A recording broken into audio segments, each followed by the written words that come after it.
Hello everyone. I'm here to help you relax tonight. I know many of you use this video to fall asleep. So, before you get cozy, don't forget to like the video and subscribe to the channel. Also, let me know where you're watching from and what time it is there. I'd love to hear from you. Story 1. At exactly 2:17 a.m., the phone at the front desk rang.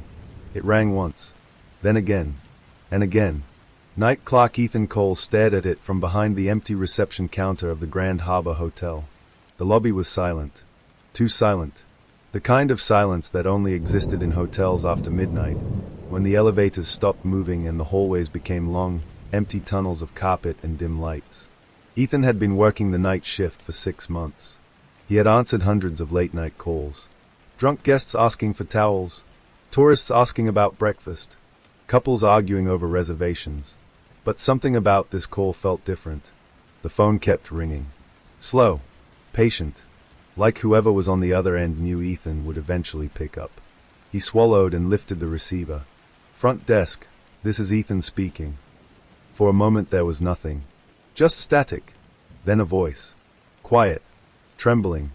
Please, help me. Ethan sat up straight. Sir, what seems to be the problem? The voice sounded like a man in his 40s. Panicked. Out of breath. I think someone is in my room. Ethan glanced at the computer screen. Which room are you calling from? A pause. Then the man answered. 7007. Room 707. Ethan frowned. He quickly checked the reservation system. Room 707 was listed as vacant. No guest. No check-in. Nothing. Sir, Ethan said carefully, are you sure you're in room 707? Yes, the man whispered urgently. I checked the door number twice. Ethan looked again at the system. Still empty. No one had been assigned that room for 3 days. Sir, Ethan said slowly, I don't have anyone registered in that room. The man's breathing grew heavier. That's impossible. Because I'm standing inside it. Ethan felt a chill crawl up his spine. Can you describe what's happening? The man whispered again. There's someone outside my door. Ethan looked toward the elevator hall. The security cameras showed nothing. Empty corridors. Still elevators. Are they knocking? Ethan asked. No. The man's voice shook. They're just standing there. Ethan pulled up the hallway camera for the 7th floor. The screen flickered, then showed the carpeted corridor. Completely empty. No one near room 707. Sir, Ethan said gently, I'm looking at the camera right now. There's nobody outside your door. The man's breathing stopped. Then he whispered something that made Ethan's blood turn cold. That's because they're inside the hallway walls. Ethan leaned forward. What? The man spoke again. They keep scratching. As if on cue, Ethan heard something faint through the phone. A sound. A slow, dragging scrape. Like fingernails sliding across wood. Ethan stood up from his chair. Sir, stay in your room. I'm coming upstairs. No, the man said quickly. Don't come here. Why not? Because if you open the door. The man's voice dropped to a whisper. They'll know there's more of us. The phone line crackled. Then went silent. The call disconnected. Ethan stared at the receiver. His heart was pounding. For several seconds he just stood there, trying to convince himself the call had been a prank. But something bothered him. He slowly opened the reservation system again. Room 707. Still vacant. Then Ethan noticed something strange. There was a note attached to the room. A warning tag from hotel management. He clicked it. The message appeared. Room permanently closed. Do not assign. Ethan blinked. Closed. He had worked here 6 months. No one had ever mentioned a closed room. He opened the building map. Room 707 appeared on the layout. But something looked wrong. The numbering went. 701. 702. 703. 704. 705. 706. Then, room 707 wasn't on the map. Ethan stared at the screen. Confused. How can someone call from a room that doesn't exist? Behind him, the elevator bell dinged. Ethan slowly turned. The doors slid open. A man stepped out, mid-40s, pale, shaking, wearing hotel slippers and a wrinkled bathrobe. His eyes were wide with fear. The man stumbled toward the desk. Ethan recognized his voice immediately. It was the man from the phone. The guest grabbed the counter. "You have to help me." Ethan swallowed. "Sir, what room are you staying in?" The man answered instantly. 707. Ethan felt the room spin slightly. "That room doesn't exist." The man slowly turned toward the elevator behind him. His voice dropped to a whisper. "Yes, it does." Then he said something that made Ethan's stomach drop. "Because the elevator took me there." At that exact moment, the elevator doors behind the man opened again. Slowly, quietly, and inside the elevator, the button labeled 707 was glowing. The elevator doors remained open. Inside the panel of buttons, the numbers ran from 1 to 14. But between 7 and 8, a strange light flickered. A number Ethan had never seen before. 707. Not written like the others. Not engraved. It looked added, like a glowing mistake in the elevator's system. The man in the bathrobe stared at it with shaking hands. "That's the button," he whispered. "That's how I got there." Ethan felt the air in the lobby grow colder. "You pressed it." The man nodded slowly. "I didn't mean to." Marcus Hill, according to the check-in records, had arrived earlier that night around 11:40 p.m. Business traveler. One night stay. Room 712. Everything about his reservation was normal. Except now he was claiming he had been in room 707. A room the building map said didn't exist. Marcus leaned across the desk. "Please tell me you're not sending me back up there." Ethan looked at the elevator again. The 707 button was still glowing. Waiting. Almost like it expected someone to press it again. "I'm not sending you anywhere," Ethan said carefully. "But I need to understand what happened." Marcus nodded nervously. "Okay." He rubbed his temples. "I went up to my room earlier. Room 712. Everything was normal. I unpacked. Watched some TV. Then around 2 in the morning I heard something strange." Ethan asked quietly, "What kind of strange?" Marcus hesitated. "Footsteps. Slow footsteps. In the hallway." That wasn't unusual. Hotels had guests moving around at night all the time. But Marcus continued. "And then I heard someone whispering." Ethan frowned. "Whispering what?" Marcus shook his head. "I couldn't understand the words. But it sounded like more than one voice." Marcus swallowed. "So I decided to go downstairs for coffee." Ethan nodded. "Okay." Marcus pointed toward the elevator. "I got in. The doors closed. And I pressed the lobby button." He looked at Ethan. But the elevator didn't go down. It went up. Ethan glanced at the floor indicator above the elevator doors. The digital display simply read 7. Marcus continued slowly. The elevator stopped. The doors opened. And I thought maybe I'd pressed the wrong floor. So I stepped out. His voice lowered. And that's when I saw the hallway. Ethan leaned forward slightly. "What was wrong with it?" Marcus's hands trembled. "Nothing. That's what scared me." The hallway looked exactly like every other floor in the hotel. Same patterned carpet. Same wall lights. Same numbered doors. But something felt off. "It was too quiet," Marcus said. "No air conditioning sound. No elevator hum. Nothing." He walked down the corridor, looking for the elevator number sign, trying to figure out what floor he had landed on. That's when he noticed the door numbers. Then, 707. Marcus looked at Ethan. The door was slightly open. "Just a crack?" Ethan asked quietly. "So you went inside?" Marcus nodded. "I thought maybe it was my room."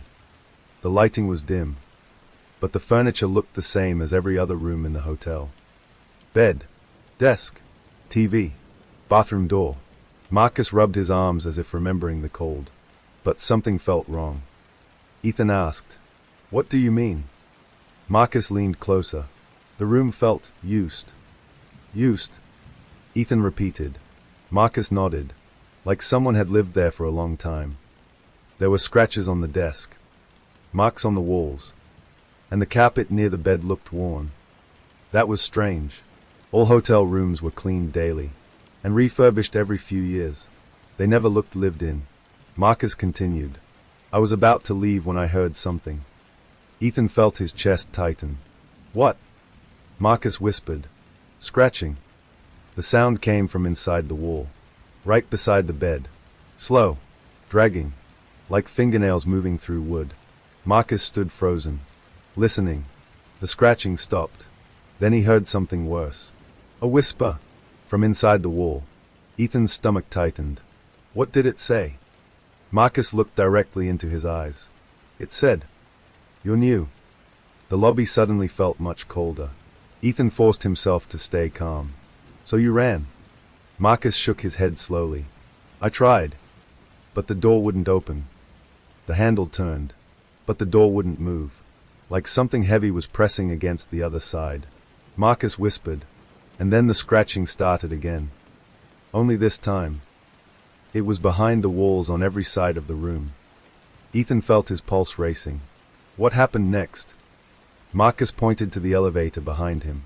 I called the front desk, and while I was talking to you, the scratching stopped. Marcus swallowed, and then I heard footsteps in the hallway. Ethan remembered the call clearly. The man had said someone was outside his door. Marcus continued. They stopped right outside the room. Then his voice dropped, and something whispered through the door. Ethan asked quietly, What did it say? Marcus's eyes widened. It said, Another one. At that moment, the elevator dinged again. Both men turned. The doors slowly opened. The panel inside was dark now, except for one button. 707. Still glowing. Marcus backed away instantly. No way. Ethan stared at the elevator. Something about it felt wrong now. Like the space inside it was deeper than it should be. Like the elevator car was waiting. Then something strange happened. The elevator panel flickered. The numbers changed. Instead of normal floors, the display briefly showed 6, 7, 7.5, 8. Then it returned to normal. Ethan blinked. Did you see that? Marcus nodded slowly. The flaw between flaws. Ethan walked toward the elevator. Marcus grabbed his arm. Don't. Ethan turned. I work here. If something's wrong with the building, I have to check it. Marcus shook his head desperately. That place isn't part of the building. Ethan looked back at the elevator. The glowing 707 button pulsed softly. What if someone else ends up there? Ethan said. Marcus didn't answer, because they both knew the truth. The elevator suddenly moved. Without anyone touching it, the doors closed slowly, and the floor indicator began changing. Then, the number flickered, and stopped at something impossible. 707. Inside the elevator shaft, something scratched loudly against the metal walls. Marcus whispered, Oh God! Then the elevator began descending. Slowly, quietly, until the display returned to lobby. The doors opened again. Empty. But this time, inside the elevator panel, the glowing 707 button was gone. Ethan stepped closer, studying the panel carefully. The buttons now went from 7 directly to 8. Like they always had. Marcus whispered. It moved. Ethan turned. What do you mean? Marcus looked toward the ceiling. The flaw. He said quietly. That place isn't fixed. It moves between floors. At that moment, the phone behind the front desk rang again. Ethan slowly walked back to the counter. The display showed an internal call. Room number 707. Ethan answered the phone carefully. Front desk. For several seconds there was silence. Then a voice spoke. Not Marcus. Not a man. A whisper. Dry. Slow. Unnatural. Another one has arrived. The line went dead. Marcus backed away from the desk. What did it say? Ethan stared at the receiver. His voice barely worked. It said someone else is in room 707. Marcus looked around the empty lobby. Terrified. Who? Before Ethan could answer, the elevator dinged again. The doors opened, and a woman slowly stepped out, barefoot, wearing hotel sheets wrapped around her body, her eyes wide with confusion. She walked toward the desk, and asked the exact same question Marcus had asked earlier. Can you help me? Ethan nodded slowly. Of course. The woman looked over her shoulder at the elevator, then whispered something that made Marcus feel sick. I think there's someone inside my room. Ethan forced himself to ask the question, what room are you staying in? The woman answered, 7007. The woman was shaking. Her feet were bare against the cold marble floor of the lobby. The hotel sheet wrapped around her shoulders looked like it had been torn off a bed in a hurry. Marcus stepped back when he saw her. Another one, he whispered. Ethan stared at the elevator, then back at the woman. He said gently, what's your name? The woman blinked, as if waking up from a long dream. Clara. Her voice was dry. Clara Bennett. Ethan quickly pulled up the guest database on the computer. He typed the name. Nothing appeared. No reservation. No check-in.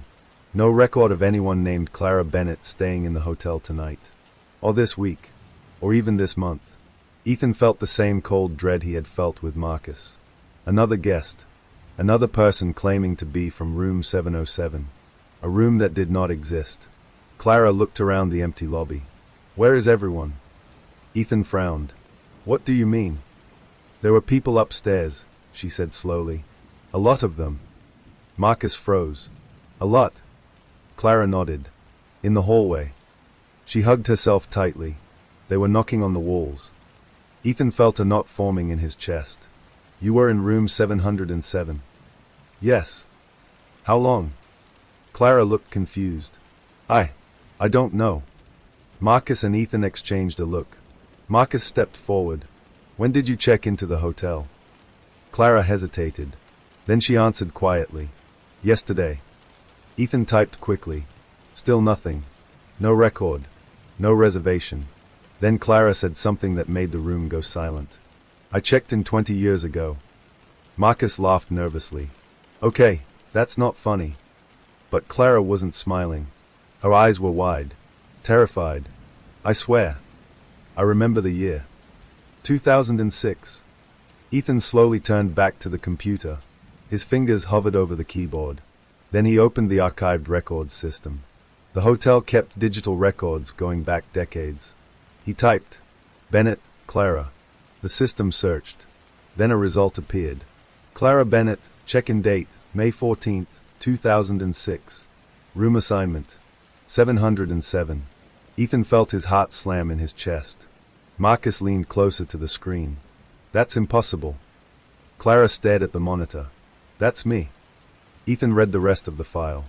Check-in time, 10:32 p.m. Stay duration, 1 night. Status. Guest never checked out. Marcus stepped away from the desk. No. No way. Clara looked like she might faint. What does it say?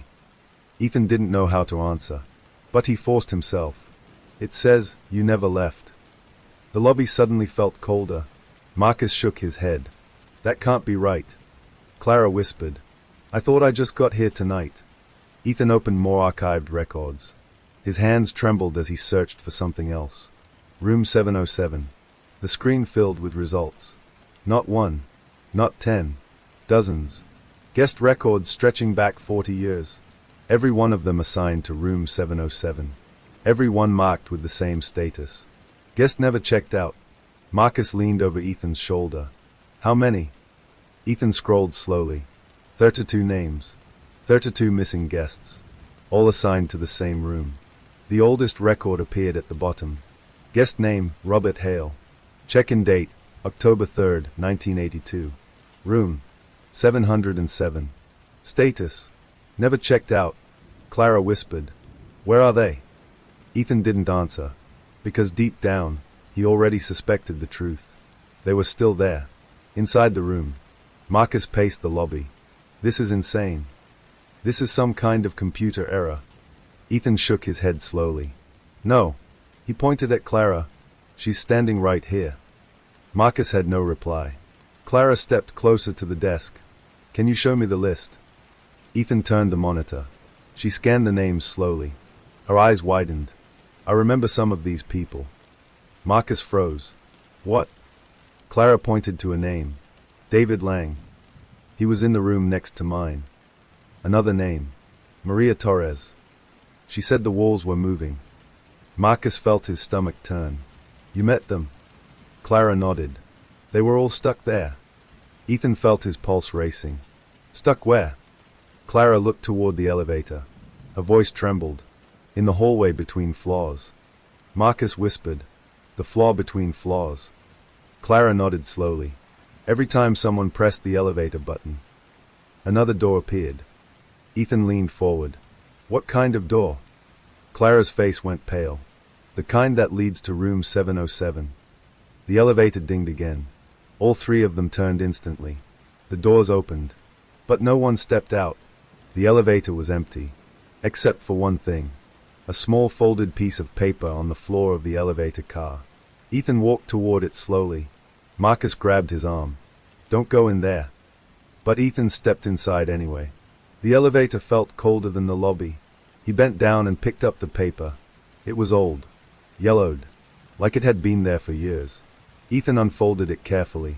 Inside was a list of names. 32 names. The exact same names from the registry. But something had changed. At the bottom of the list, 2 new names had been written. In fresh ink. Marcus Hill. Clara Bennett. Marcus's face turned white. No. No way. Clara whispered. What does that mean? Ethan didn't answer. Because something else was written beneath the names. A sentence. Room 707 always needs new guests. Suddenly, the elevator doors slammed shut. Marcus shouted, Ethan! But the elevator had already begun moving. The floor indicator changed. 1, 2, 3, 4, 5, 6, 7. Then it flickered. 707. Inside the elevator, the lights went out, and somewhere above them, inside the walls of the hotel, something began scratching again. Darkness swallowed the elevator. For a moment, Ethan heard nothing but his own breathing. Then the elevator shuddered. The floor beneath his feet vibrated like something enormous was moving inside the building's skeleton. Marcus! Ethan shouted. His voice echoed through the metal walls. But Marcus was outside, in the lobby, and Ethan was no longer sure where the elevator had taken him. The lights flickered once. Dim emergency lighting turned the elevator into a dull red box. The floor indicator above the door displayed one number. Not 1, not 7, not 8. Just 3 digits glowing faintly. 707. Ethan pressed the lobby button. Nothing happened. He pressed door open. Still nothing. The elevator didn't respond. Instead, it continued moving. Slowly. Down. Or maybe sideways. He couldn't tell. Then the elevator stopped. The sudden silence felt wrong. Heavy. Like the building itself was holding its breath. A soft ding echoed through the car. And the doors opened. Ethan stepped out slowly. The hallway outside looked exactly like the 7th floor. Same beige carpet. Same dim wall lights. Same rows of hotel doors. But something about the air felt wrong. It smelled stale. Like a room that had been sealed for years. He turned around. The elevator doors behind him closed instantly. Before he could step back inside, the elevator disappeared. The hallway lights flickered softly. And Ethan was alone. He looked down the corridor. The doors stretched in both directions. But there were no numbers. Every door plate was blank. Just empty metal rectangles where room numbers should have been. Ethan whispered to himself, this can't be real. But the carpet felt real beneath his shoes. The air felt real in his lungs. And somewhere far down the corridor, he heard voices. Soft voices. Whispering. Ethan walked toward the sound. The lights above him buzzed faintly. Every few steps, he noticed something strange. The hallway didn't seem to follow normal architecture. It bent in subtle ways. Corners appeared where they shouldn't. The corridor seemed longer than the building's layout should allow. Finally, he reached a door. The only door with a number. A metal plate screwed above the frame. 3 digits. 707. The door was slightly open. Just a crack. A thin line of yellow light spilled out onto the carpet, and the whispering voices came from inside. Ethan's heart hammered in his chest. He pushed the door open slowly. The room looked like a normal hotel room. Bed, desk, television, bathroom door. But there was something terribly wrong. The room was full of people. Not crowded, not packed, but filled with quiet figures standing around the edges of the room. Men, women, different ages, different clothes. Some looked modern. Others looked like they had stepped out of decades past. All of them turned toward Ethan. At the same time, a man stepped forward, thin, gray-haired, wearing a suit that looked like it belonged in the 1980s. "Another guest," he said quietly. Ethan stared at him. "Who are you?" The man smiled sadly. "Robert Hale." Ethan felt his blood turn to ice. That name. It was the first entry in the missing guest registry. "You checked in here in 1982, Ethan said. Robert nodded slowly. "And I never checked out." Another woman stepped forward. Ethan recognized her from the registry too. "Maria Torres," she said. 1994. A third person spoke. "David Lang. 2001. Clara had said she recognized these names, because they had all been here. Inside this room. Ethan looked around the group. There were dozens of them. All the missing guests. All the names from the registry. Standing silently in room 707. "Why are you here?" Ethan asked. Robert Hale answered calmly. "Because the hotel keeps us." Ethan frowned. "What does that mean?" Robert gestured toward the walls. "This floor exists between floors. Between time." Ethan didn't understand. Robert continued. "The building needed space. So the architect created one. A hidden level between the 7th and 8th floors." Ethan remembered the flickering elevator number earlier. 7.5. "But something went wrong," Robert said. "The space didn't stay empty." Ethan whispered. "What filled it?" Robert looked directly at him. "The hotel did." Ethan felt a chill run down his spine. "What do you mean?" Robert's expression darkened. "The building is alive." The room fell silent. None of the other guests laughed. None of them disagreed. They simply watched Ethan, like they had all reached the same terrible conclusion years ago. "The hotel grows," Robert said quietly, "and sometimes it needs more room." Ethan looked at the walls. The wallpaper was scratched, deep marks carved into the surface. Hundreds of them, like people had tried to dig through the walls. Ethan whispered, "Those scratching sounds." Robert nodded. "People trying to get out."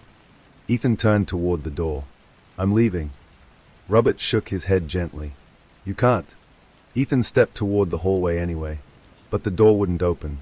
The handle turned, but the door stayed shut, just like Marcus had described. Ethan felt panic rising. There has to be another way out. Robert sighed. "There is." Ethan looked up quickly. "Where?" Robert pointed to the far wall. "There used to be a stairwell." Ethan followed his finger. The wall looked solid, just wallpaper and drywall. But then Ethan noticed something. A thin crack running vertically through the paint, like a hidden door. "What's behind it?" Ethan asked. Robert answered slowly. "The architect's secret." Ethan pulled at the wall panel. It creaked open, revealing a narrow concrete staircase descending into darkness. Robert spoke softly. "He built a control room down there. A place to monitor the hidden floor." Ethan looked at the dark stairwell. "And he disappeared," Ethan guessed. Robert nodded. The first night room 707 opened. From deep below the stairs, Ethan heard something. A slow scraping noise. The same scratching sound, but louder, closer. The other guest stepped back nervously. Robert whispered, "It's awake."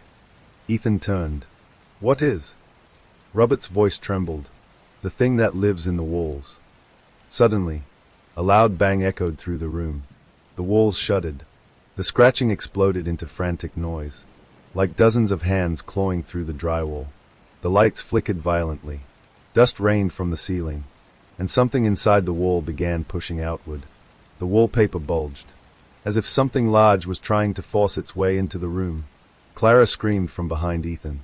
"It's coming!" Robert shouted, "Down the stairs. That's the only way out." Ethan didn't hesitate. He ran toward the hidden staircase. The other guests followed. Behind them, the wall split open, and a pale hand pushed through the drywall. Then another, and another. Hundreds of hands, scratching, reaching, pulling themselves out of the walls. As Ethan slammed the stairwell door shut behind them, He heard something whisper from the other side, a voice made from dozens of voices. Room 707 is always full. The door shook violently. The scratching grew louder, and Ethan realized something horrifying. The hidden floor wasn't the prison. It was the feeding room. The stairwell door slammed shut behind Ethan. For a moment, the scratching from the walls above continued, wild, desperate, like dozens of hands clawing for escape. Then it slowly faded. Ethan and the others stood in darkness. A single emergency bulb flickered weakly over the concrete staircase. The air smelled damp and ancient. "This way," Robert Hale whispered. They descended carefully. The steps spiraled deeper beneath the hidden floor, far below the normal foundations of the hotel. Finally, the staircase ended at a heavy steel door. Rust covered the hinges. Above it, faded letters were scratched into the metal. Architectural Control Room. Ethan pushed the door open. Inside was a small office frozen in time. Old blueprints covered the walls. Dusty monitors. Control panels connected to elevator systems. And in the center of the room, one massive drawing. The original blueprint of the hotel. But between the 7th and 8th floors, the architect had drawn something disturbing. A sealed chamber, labeled in red ink. Containment level, 707. Ethan's stomach tightened. Marcus whispered behind him. Containment, for what? Ethan read the final note written in the corner of the blueprint. A warning from the architect himself. This building was never empty. We only built the hotel around it. For several long seconds, no one spoke. The words written on the blueprint seemed to press down on the room like weight. This building was never empty. We only built the hotel around it. Ethan stared at the message again, hoping he had misunderstood. But the handwriting was clear. Sharp. Desperate. The kind of writing someone leaves when they know they won't have time to explain later. Marcus finally broke the silence. You're telling me the architect knew something was here before the hotel was even built? Robert Hale stepped closer to the table. His pale fingers hovered over the blueprint like he had studied it for years. Not just knew, Robert said quietly. He tried to trap it. The blueprint showed the entire structure of the hotel. 14 floors. 2 basement levels. Stairwells. Elevator shafts. Everything. But between the 7th and 8th floors was something unusual. A narrow gap. A sealed level. Drawn in thick red lines. Inside it sat a single room. 707. And surrounding that room were dozens of small rectangular spaces, like hollow pockets inside the walls. Marcus leaned closer. What are those? Ethan followed his finger. They looked like vents or maintenance shafts. But they were too large. And too many. They formed a strange pattern around the room. Like a cage. Robert whispered, "Those aren't vents." Ethan looked at him. "Then what are they?" Robert's voice dropped. "Paths." The room grew colder. Ethan studied the blueprint again. The small rectangular spaces formed tunnels that stretched through the walls of the hidden floor. And they all led to one place. Room 707. Marcus swallowed. Paths for what? Robert didn't answer immediately. Instead, he walked toward the dusty desk in the control room. Old folders were stacked across it. Most were rotting with age. But one folder looked different. It had been opened recently. Robert picked it up. The cover read, "Architectural Log, Daniel Kessler." Ethan felt a chill.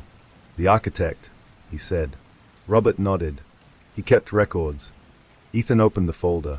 Inside were dozens of typed pages. Handwritten notes filled the margins. Some of the pages were stained like someone had spilled water on them. "Otiz." He began reading. Entry, April 12, 1982. The investors believe this project will be simple. A 14-story luxury hotel in the center of the city. They do not know what lies beneath the property. But the excavation crew has already reported strange sounds from the foundation. Scratching. Always scratching. Marcus shifted uneasily. That sound again. Ethan kept reading.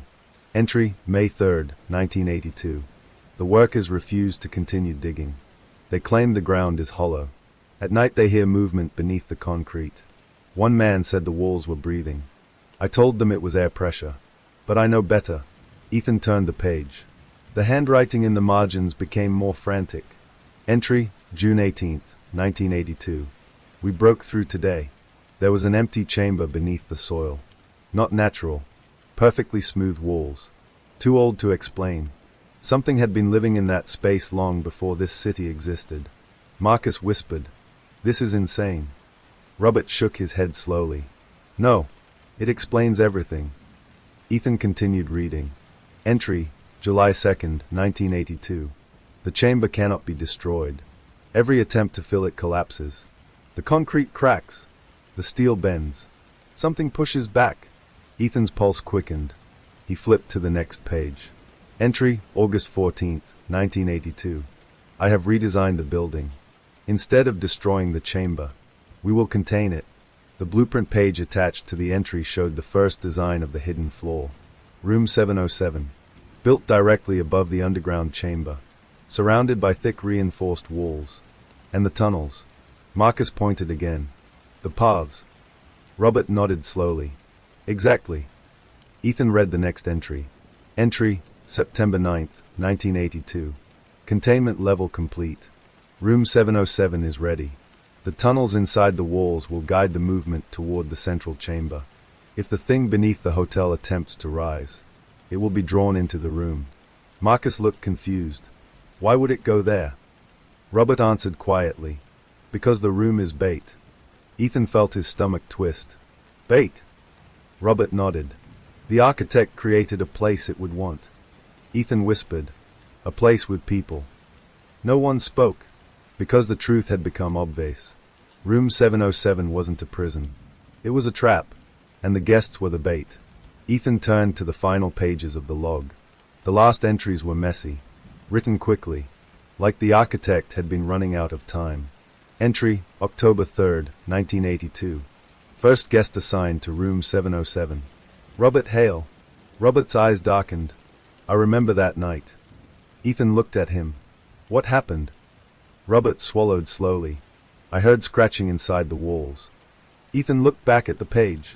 Entry, October 4th, 1982. Containment failed. It entered the room. The final page contained only one sentence. Written in thick black ink. It learns. The lights in the control room flickered. Marcus jumped. What was that? Ethan looked up. The ceiling trembled slightly, like something heavy had moved across the floor above them. Robert whispered, "It knows we're here." Then the scratching started again. But this time, it wasn't coming from the walls above. It was coming from the concrete behind them, deep inside the foundation of the building. Scrape, scrape, scrape. Clara covered her ears. It's getting closer. Marcus grabbed Ethan's arm. What do we do? Ethan's eyes moved back to the blueprint. Something new caught his attention. Another staircase. Hidden. Leading even deeper below the control room. Into the underground chamber the architect had discovered. Marcus followed his gaze. You're not thinking about going down there, are you? Ethan didn't answer, because he already knew the truth. The scratching wasn't random. It was moving. Moving upward. Through the building. Through the tunnels inside the walls.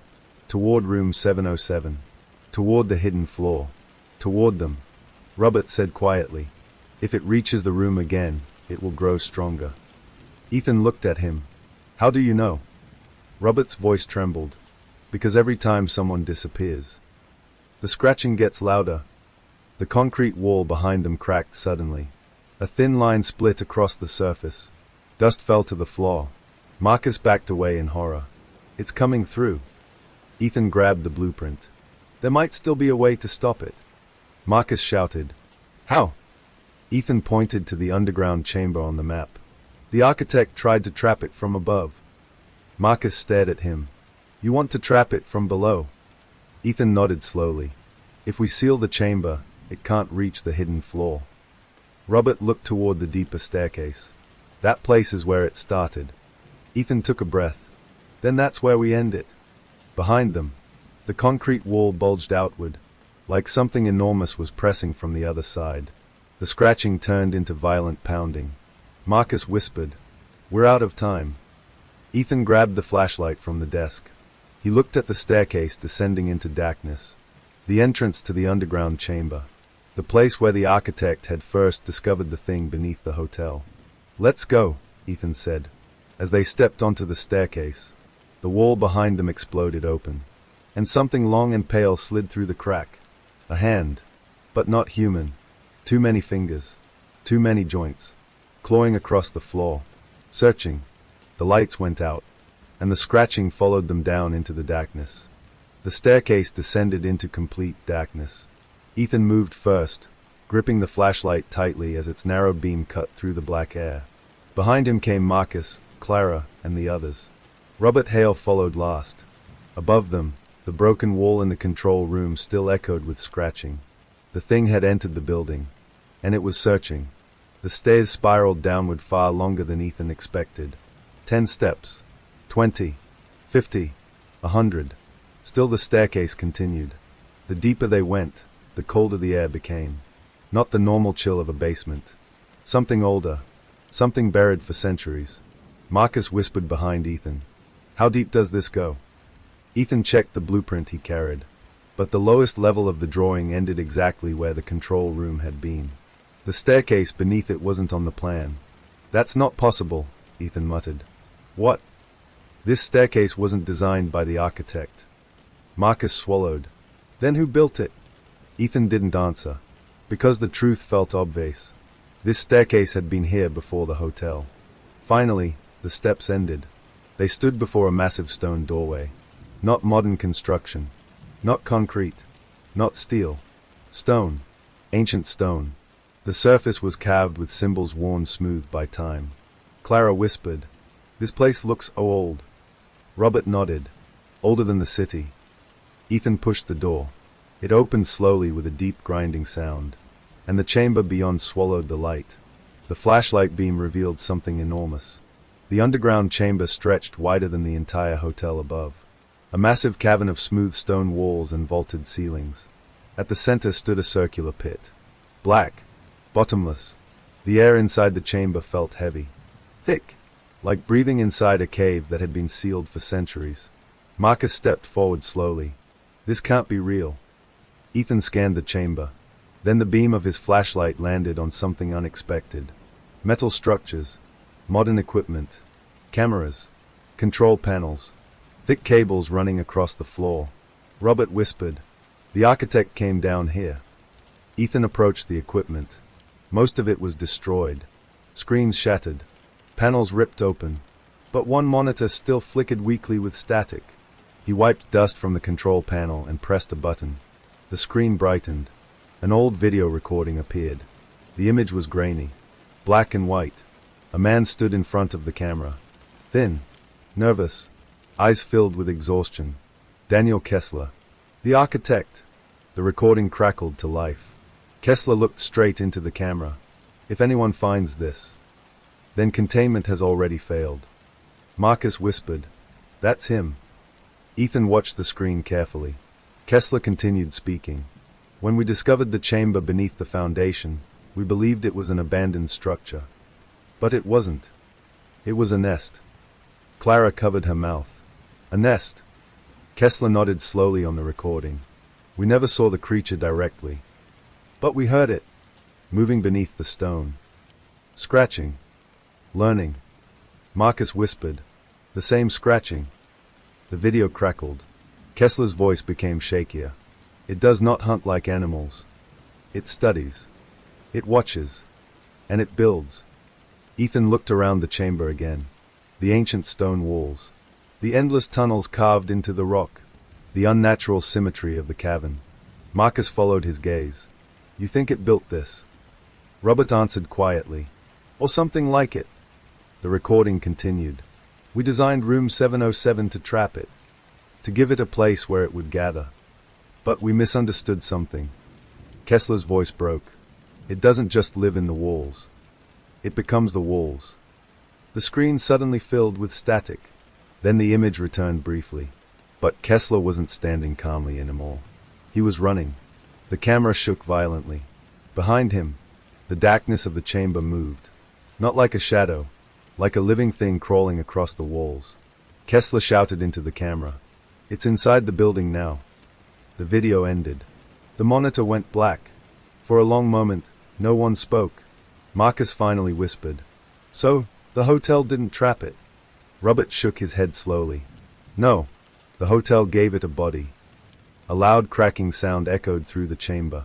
Everyone jumped. Ethan turned his flashlight toward the ceiling. Dust rained down. Small stones rolled across the floor. Marcus's voice trembled. It followed us. The scratching had returned, but now it surrounded them. From the walls, from the ceiling, from deep inside the pit at the center of the chamber, Clara whispered, "It's everywhere." Ethan stepped toward the pit. The darkness inside it swallowed the light from his flashlight. But something moved down there. Something vast. Something alive. Robert grabbed Ethan's arm. "Don't get closer." Ethan looked at him. "What is it?" Robert's voice was barely audible. "The heart of the nest." Suddenly, something moved inside the pit. A long pale shape rose slowly from the darkness. At first Ethan thought it was a limb, but as more of it emerged, he realized it was something worse. A body made of twisted arms. Hundreds of them, fused together like a living rope of hands. Each one scratching against the stone walls as it climbed upward. Clara screamed. Marcus stumbled backward. "What the hell is that?" The creature continued rising. More limbs. More hands. More pale flesh sliding out of the pit. Its surface constantly shifting. Like hundreds of bodies trying to crawl free from one another. Robert whispered in horror. "That's only part of it." The walls of the chamber began to move. Hairline cracks spread across the stone. From each crack, hands pushed through. Dozens. Hundreds. Clawing into the chamber. Marcus shouted, "It's the entire building." Ethan understood suddenly. The tunnels. The walls. The hidden floor. Room 707. The creature wasn't trapped in the hotel. It was the hotel. The scratching grew deafening. The creature was waking completely now. Its limbs spread across the chamber walls. Reaching. Searching. Learning. Then the elevator cables above the pit began to shake violently. Metal groaned. Something heavy moved through the shaft above them. Descending. Marcus whispered, "The elevator." The elevator car slammed down into the chamber from the darkness above. The doors opened slowly. Inside stood a single figure. Perfectly still. Clara gasped. "That's impossible." The figure stepped forward. It looked human. Almost. But its movements were slightly wrong. Too smooth. Too controlled. Like a puppet learning to walk. Robert stared at it in horror. "That's not a guest." Ethan whispered, "What is it?" The figure tilted its head. Its mouth opened slowly. And when it spoke, its voice sounded like dozens of voices layered together. "We are the hotel." The creature had learned something new. It had learned how to wear people. The figure took another step forward. "We thank you for coming downstairs." Behind it, the walls burst open completely. Hundreds of hands crawled into the chamber. The creature was no longer hiding. It was rising, and the hotel above them began to collapse. The chamber shook violently. Chunks of stone rained from the ceiling as the creature continued rising from the pit. Hundreds of pale hands clawed their way across the ancient walls, fingers digging into cracks in the rock as if the entire chamber itself were alive. Marcus stumbled backward. "This place is coming apart." But Ethan couldn't move. His eyes were fixed on the figure standing in front of the elevator. The thing that looked like a person. Almost human. Almost. Its posture was stiff, like it had studied human movement but hadn't fully mastered it yet.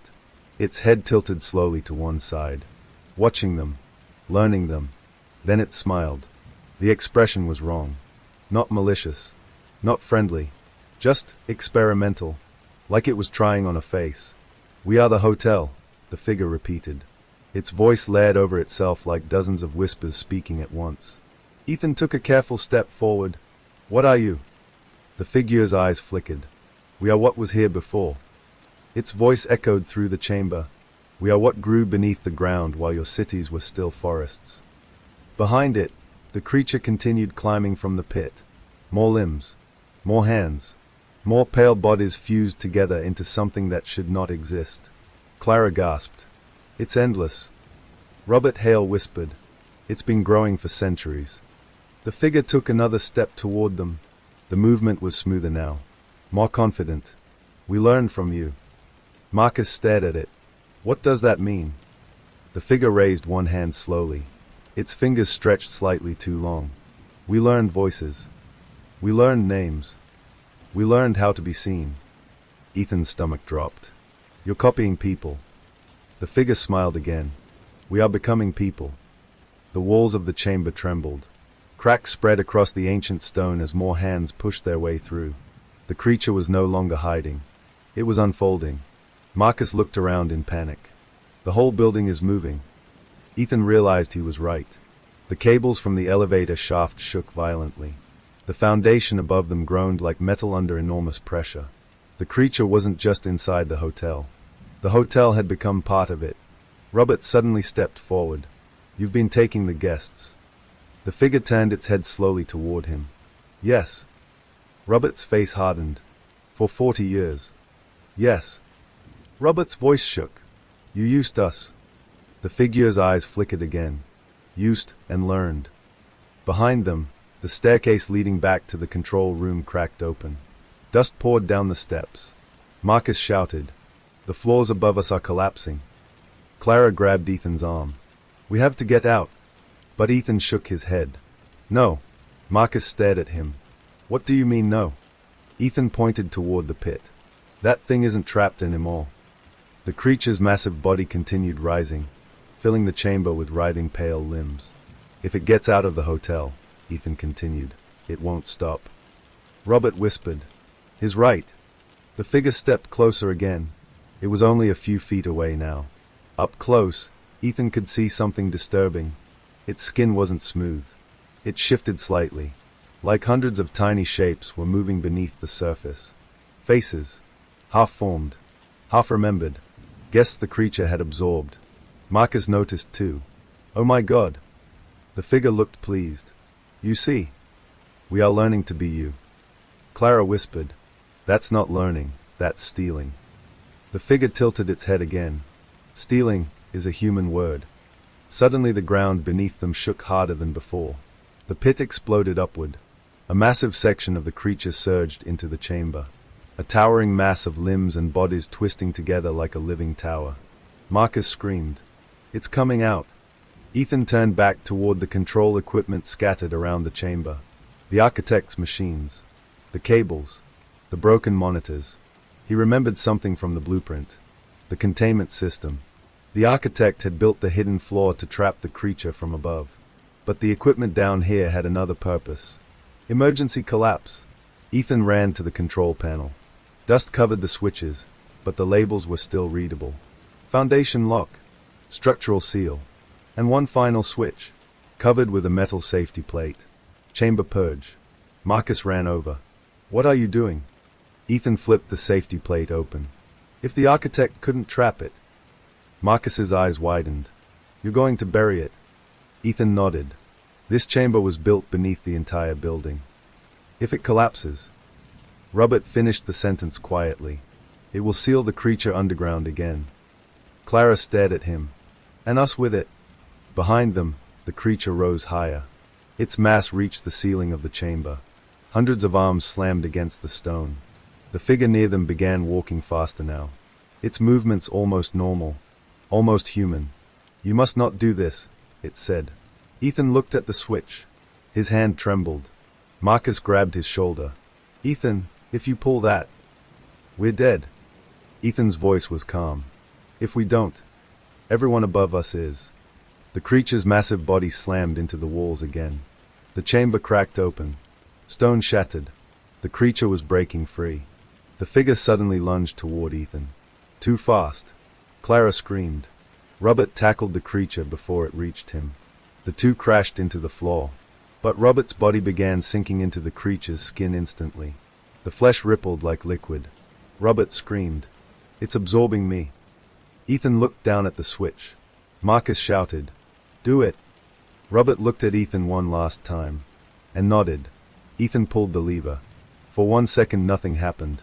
Then the entire chamber roared to life. Massive steel plates slid across the walls. Explosive charges detonated deep in the foundation. The stone ceiling began collapsing. The creature shrieked. The sound echoed through the chamber like thousands of voices screaming at once. Its massive body twisted violently, trying to escape, trying to reach the staircase. trying to reach the surface. Marcus grabbed Clara's arm. Run! They sprinted toward the staircase as the chamber crumbled behind them. Stone crashed down. Dust filled the air. The creature's limbs thrashed wildly. But the collapse was faster. The last thing Ethan saw before reaching the stairs was the creature's human figure standing in the middle of the chamber, its face calm, watching them, learning them, even now. Then the ceiling collapsed completely, and the creature disappeared beneath thousands of tons of stone. The staircase shook violently as Ethan, Marcus, and Clara climbed upward. Above them, the hotel groaned like a wounded animal. Floors cracked. Lights exploded. Glass shattered. Marcus gasped for breath. Tell me that worked. Ethan didn't answer, because the scratching sound had stopped. Completely. And that silence felt even worse. Ethan and the others escaped the collapsing building, but discover something horrifying. The hotel is still standing, and the elevator to room 707 is still running. The staircase trembled beneath their feet as Ethan, Marcus, and Clara ran upward through the darkness. Dust poured down from above. The walls groaned like something massive was shifting inside them. The collapse of the chamber had shaken the entire foundation of the hotel. Marcus nearly slipped on the broken concrete steps. Move, he shouted, grabbing the railing. Behind them, deep in the earth, the sound of stone grinding against stone echoed through the stairwell. The chamber was collapsing, burying everything beneath it, including the creature.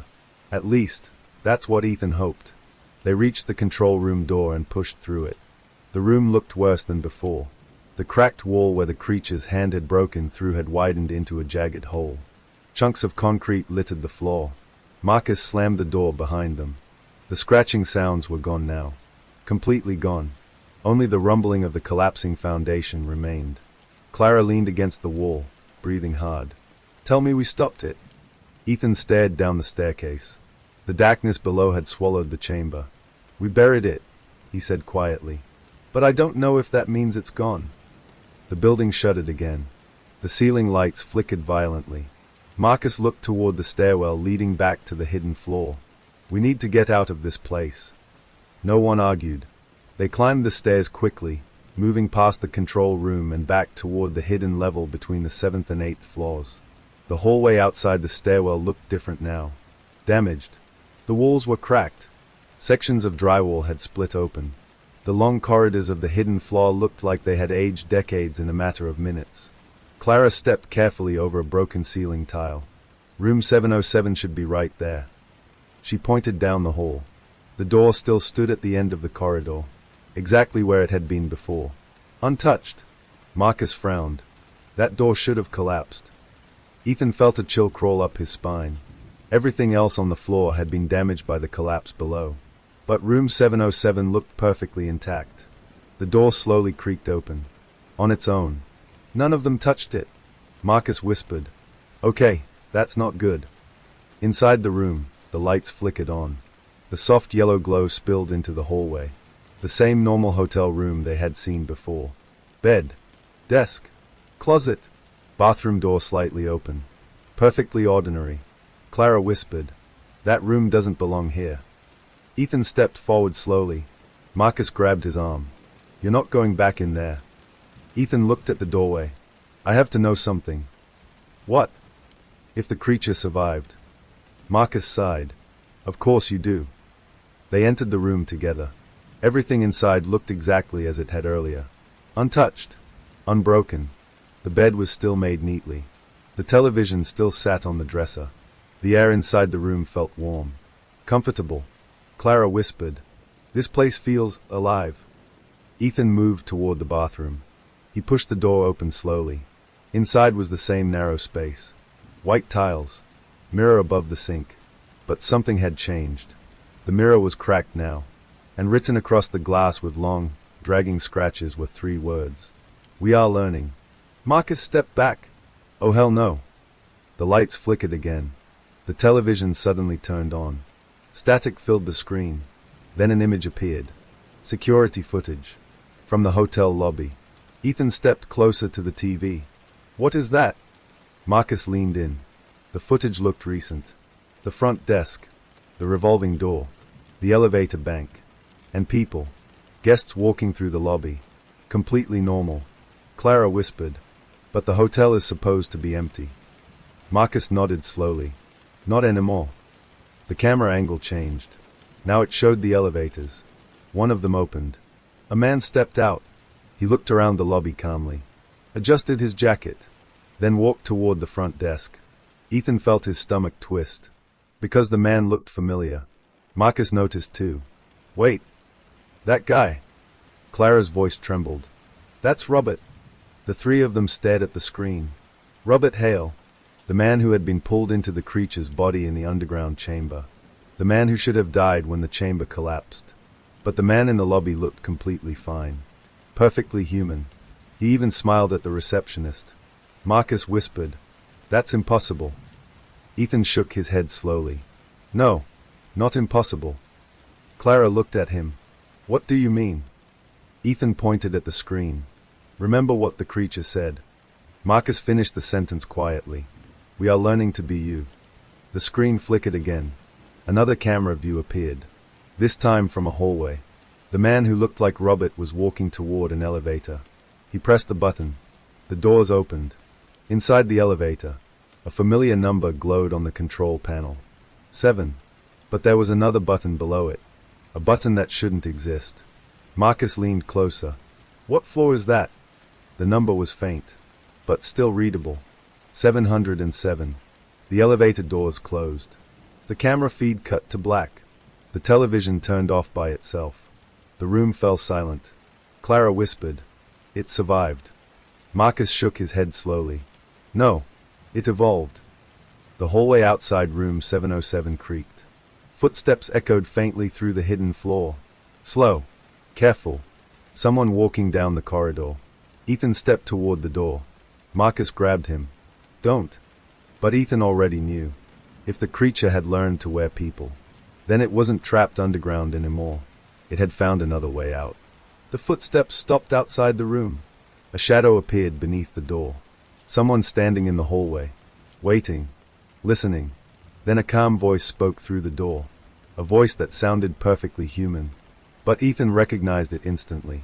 "Room service." The doorknob began to turn. Slowly. The doorknob turned slowly. A soft clicking sound echoed in the silent room. Marcus backed away immediately. "Ethan, don't open that." But Ethan wasn't touching the door. The knob was turning on its own.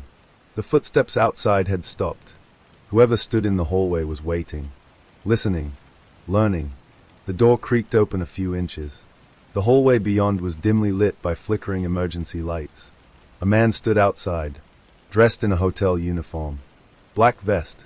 White shirt. Name tag. He looked completely normal. But Ethan's chest tightened instantly. Because he recognized the face. Robert Hale. Or something wearing Robert Hale. The man smiled politely. "Good evening." His voice was calm. Friendly. Almost perfectly human. Marcus whispered behind Ethan. "That thing died downstairs." The man tilted his head slightly. Almost the same way the creature had earlier in the chamber. "Yes," he said softly. "We did." Clara stepped back. "You're not Robert." The man smiled again. "No, but we remember him." Ethan's mind raced. The chamber had collapsed. The creature had been buried. But the thing standing in the hallway wasn't the massive body they saw underground. This was something smaller. A piece of it. A fragment that had escaped. Or worse, something the creature had already created before the collapse. The man stepped 1 foot inside room 707. His movements were smooth now. Confident. Human. "We appreciate your assistance." Marcus shouted. "Stay back." The man stopped walking, still smiling. "You helped us grow." Clara whispered to Ethan. "Room 707. Ethan nodded slowly. "I think I understand now." Marcus looked between them. "Understand what?" Ethan pointed at the doorway. "This room isn't a trap. It's a gate." The man in the doorway nodded approvingly. "Yes." Ethan continued. "The architect didn't build this room to contain the creature. He built it to study it." The man nodded again. "And you learned from that?" "Yes." Marcus shook his head. "You're saying this thing can leave the hotel?" Ethan looked at the doorway. "I think it already has." The man's smile widened slightly. Correct. He stepped fully inside the room now.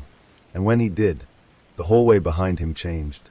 The corridor stretched farther than it should. The lights flickered. Doors appeared along the walls that hadn't existed before. Room numbers glowing faintly. More rooms spreading into the distance. Growing. Multiplying. Clara gasped. It's building more. Marcus whispered. It's spreading. The man turned toward them. We are expanding. Hotels are perfect structures. Temporary people. Temporary names. Temporary memories. Ethan's stomach dropped. You're going to spread through hotels. The man's voice remained calm. Yes. Marcus shook his head in disbelief. How many of you are there? The man answered simply. As many as needed. Behind him, the hallway continued growing. Rooms forming from nothing. Walls stretching outward. The building was changing. Transforming. Clara whispered. It's using the rooms to move. Ethan realized she was right. Every room was like a small doorway. A place where the creature could appear. Where it could take someone. Learn them. Become them. Marcus looked at Ethan urgently. Then we have to destroy the room. Ethan looked around. The room itself looked normal. But now he understood. The walls weren't walls. The floor wasn't a floor. The entire space was part of the creature. The man watched them calmly. You cannot stop this. We are already inside your world. Ethan's eyes moved to the window. The city skyline stretched beyond the glass. Hundreds of buildings. Thousands of rooms. Hotels everywhere. The creature spoke again. You built perfect nests for us. Marcus suddenly grabbed a lamp from the desk and smashed it against the wall. Electric sparks burst from the outlet. Clara understood instantly. Fire. Marcus nodded. If the room is part of the creature, then we burn it. The man's smile faded slightly. That would be unfortunate. Marcus ripped the curtain from the window. Clara grabbed the bed sheets. Ethan pulled wires from the broken lamp. Within seconds they had built a crude pile in the center of the room. Marcus struck his lighter. A small flame appeared. The man stepped forward quickly. You must not do this. Marcus didn't hesitate. He dropped the flame. The fire caught instantly. Curtains ignited. Sheets burned. Smoke filled the room. The walls began to twitch, like flesh reacting to pain. The man staggered. His calm expression broke for the first time. We are not ready. The hallway behind him began collapsing. Doors vanished. Walls twisted. The creature was losing control of the space. Ethan grabbed Clara's arm. Run! They rushed past the creature and into the corridor. Marcus followed. Behind them, flames spread across the room. Room 707 burned like living tissue. The creature screamed. Not with one voice, but with hundreds. They ran toward the stairwell as the hidden floor began collapsing again. Smoke poured through the hallway. The fire spread quickly. Room by room. Wall by wall. Marcus slammed the stairwell door open. Down! They ran down the stairs as alarms began screaming throughout the hotel. Sprinklers burst to life above them. Water poured through the building. When they finally reached the lobby, guests were evacuating. Confused. Panicked. Security rushed through the doors. Fire alarms screamed. Ethan turned back toward the elevators. One of them opened. Smoke poured out, but the inside of the elevator looked normal. Perfectly clean. And on the control panel, the button for 707 was gone. Marcus looked at Ethan. Did we kill it? Ethan stared at the burning upper floors through the lobby windows. I don't know. Clara whispered. But the room is gone. Ethan nodded slowly. Yes. For now. Outside, firefighters arrived. Crowds gathered on the street. Smoke poured from the upper floors of the hotel. Room 707 burned somewhere above them, destroying whatever doorway the creature had built. But as Ethan looked across the city skyline, he noticed something that made his stomach sink. Across the street stood another hotel, a tall glass tower. And near the top floor, one window flickered strangely, like a light turning on inside an empty room. A room with no number. Somewhere inside that building, a door slowly opened. Story 2. At 2:46 a.m., the last train of the night pulled into Ashford Central Station. The platform was almost empty. Just one tired janitor mopping the tiles.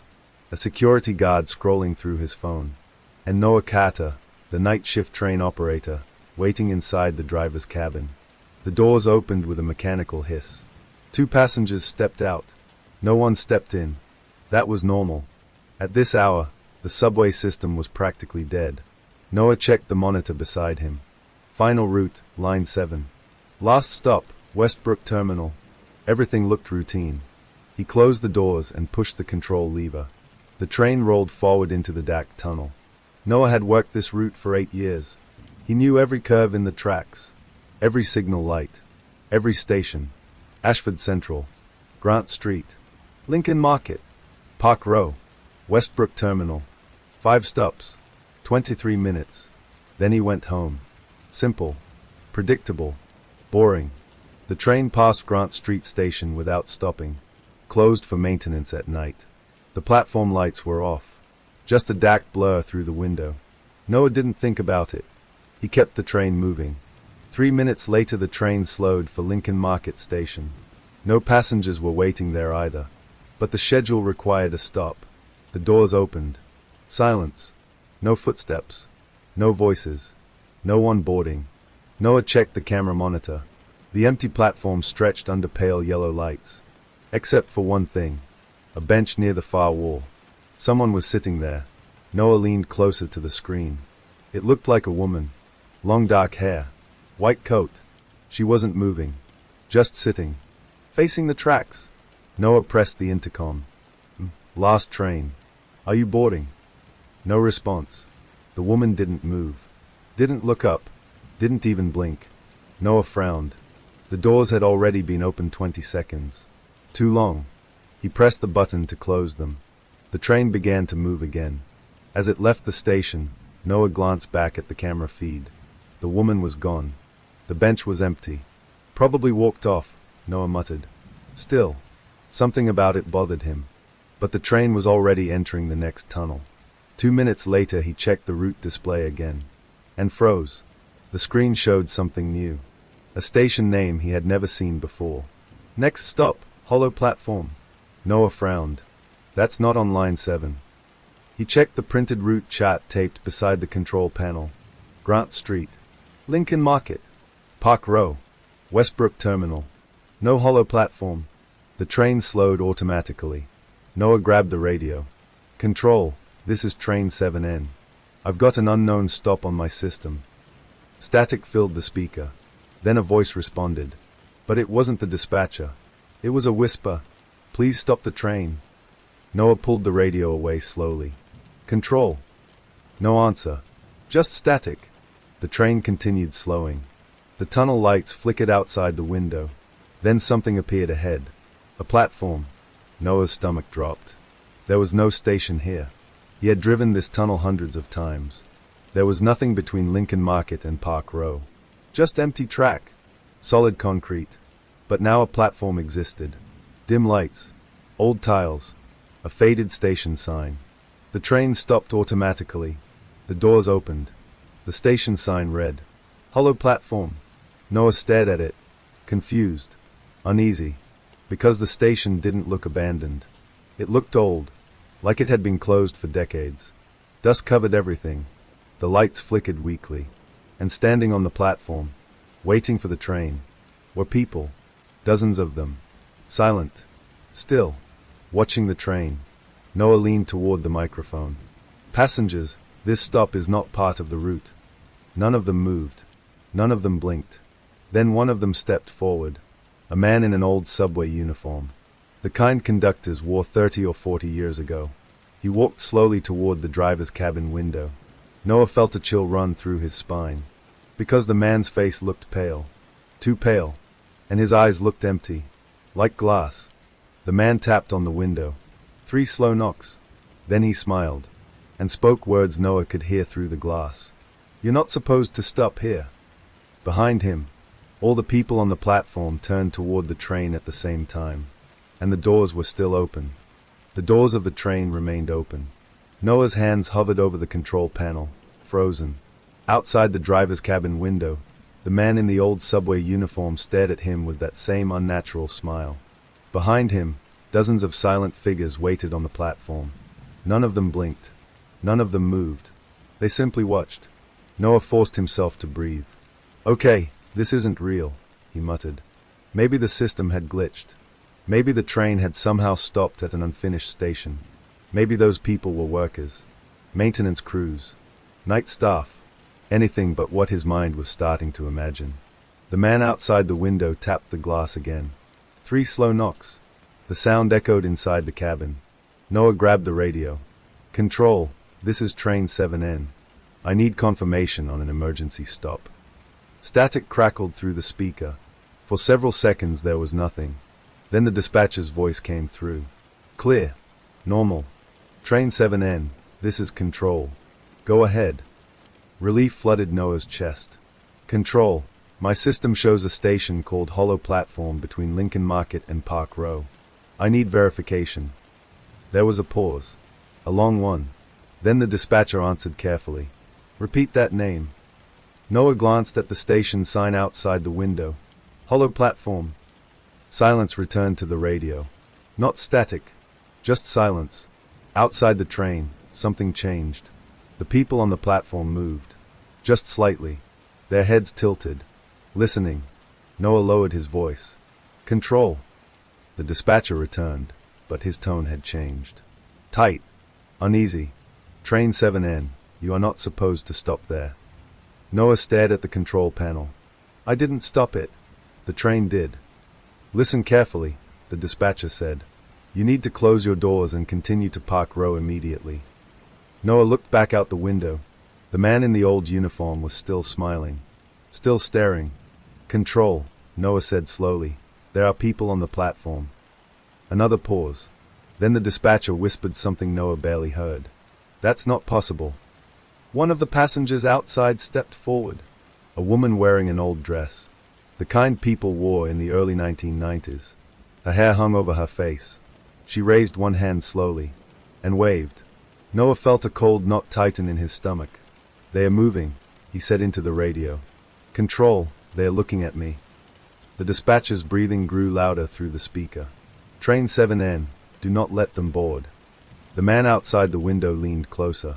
His pale face nearly touched the glass. Then he spoke again. This time Noah heard him clearly. Not through the radio. Through the metal of the train itself.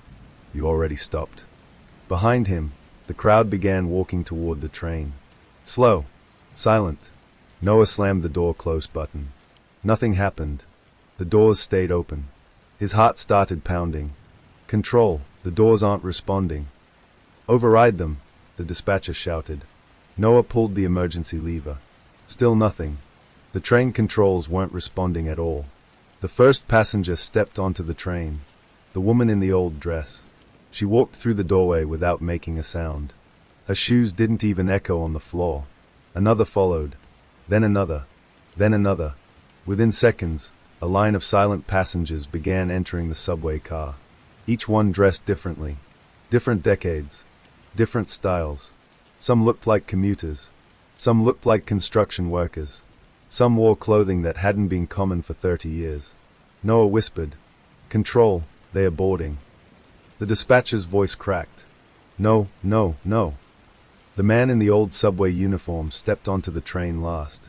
He walked straight down the aisle toward the driver's cabin.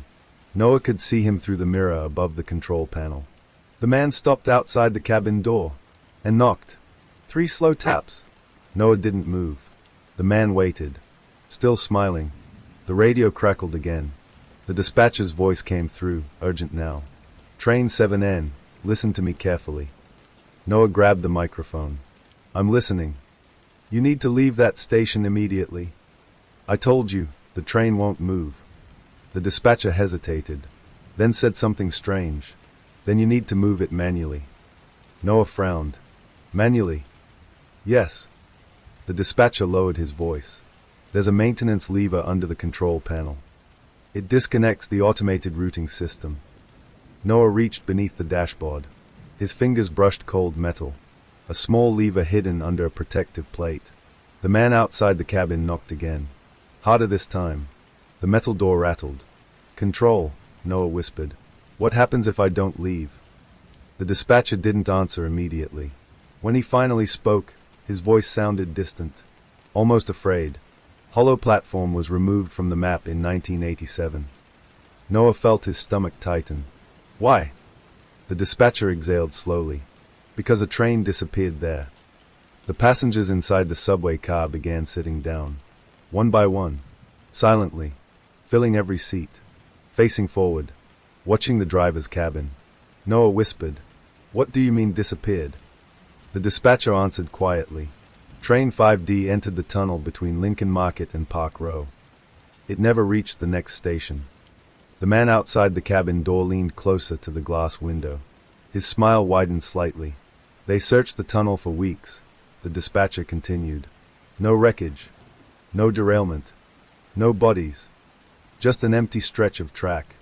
The cabin door shook violently as the man pounded on it. Marcus, no, Noah, flinched.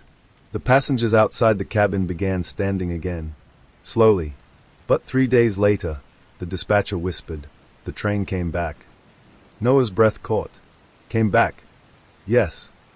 It rolled into Park Row Station by itself. The man's face outside the cabin pressed against the window now. His eyes looked wrong.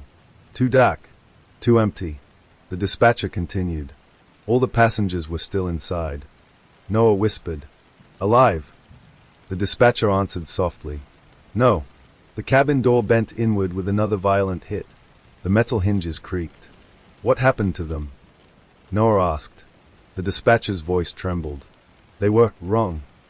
The man outside the cabin spoke again, his voice somehow echoing through the metal walls. "You stayed too long." The cabin door cracked. The lock snapped.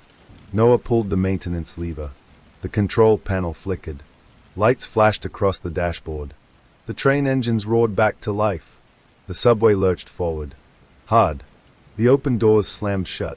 The platform outside vanished into darkness. But as the train accelerated through the tunnel, Noah looked in the mirror above the control panel and felt his heart stop. The passengers were still there. All of them. Sitting quietly in the subway car. And every single one of them was staring directly at him. The train sped through the tunnel. Faster than normal. The engine roared louder than Noah had ever heard before. But Noah barely noticed. Because in the mirror above the control panel, the passengers were still there. Every seat in the car was filled. Dozens of silent figures staring forward. Staring at him. Noah slowly picked up the radio again. His voice came out as a whisper. "Control, they're still on the train." Static crackled. Then the dispatcher answered quietly. "How many?" Noah checked the mirror again. "At least 30. There was a pause on the other end of the radio. Then the dispatcher sighed. "Yeah, that sounds about right." Noah felt his stomach drop. "You knew about them." The dispatcher didn't answer immediately. Instead he asked a strange question. "Are they moving?" Noah looked again. Every passenger sat perfectly still. Hands in their laps. Eyes forward. "Not yet." "Good," the dispatcher said softly. "Keep it that way." The train began slowing. Noah glanced at the route display. Next stop, Park Row. Relief washed over him. A normal station. A normal stop. People. Security. Cameras. If these passengers tried anything strange, someone else would see it too. But something felt wrong. The passengers hadn't moved. Not a single one had shifted in their seats. Not even slightly. Noah pressed the intercom. "Attention passengers. Next stop is Park Row Station." None of them reacted. Not a blink. Not a breath. The train rolled into the bright lights of Park Row Station. The platform was busy even at this hour. Cleaning crews. Security guards. 2 late-night commuters waiting for the train. Everything looked normal. The doors opened. A rush of fresh air entered the subway car. Noah waited, watching the mirror. No one got off. The passengers remained seated, silent, watching the driver's cabin. One of the commuters on the platform stepped inside, a young man wearing headphones. He froze when he saw the car. Every seat filled with silent passengers. No one talking. No one moving. The man slowly removed his headphones. "Ah!" He looked down the aisle, then quickly stepped back out onto the platform. Noah grabbed the radio again. "Control, they are not leaving." "I told you they wouldn't," the dispatcher said. Noah felt anger rising. You knew this would happen. Yes. Then why didn't you warn me? The dispatcher sighed. Because if we told every driver the truth, none of them would run the trains anymore. Noah stared into the mirror again. One of the passengers moved. Just slightly. The man in the old subway uniform. He slowly turned his head toward the window, looking at the platform, watching people walking past, studying them. Noah whispered, "They are learning." The dispatcher went silent. The station announcement echoed through the speakers. Train departing. Stand clear of the doors. The doors closed automatically. The train began moving again. Noah watched the passengers carefully. This time more of them moved. Small movements. Tiny adjustments. Like people waking from a long sleep. A woman brushed dust from her coat. A man straightened his tie. Another passenger blinked slowly. Noah's heart pounded. They're waking up. The dispatcher's voice came back quickly. Don't stop the train again. What?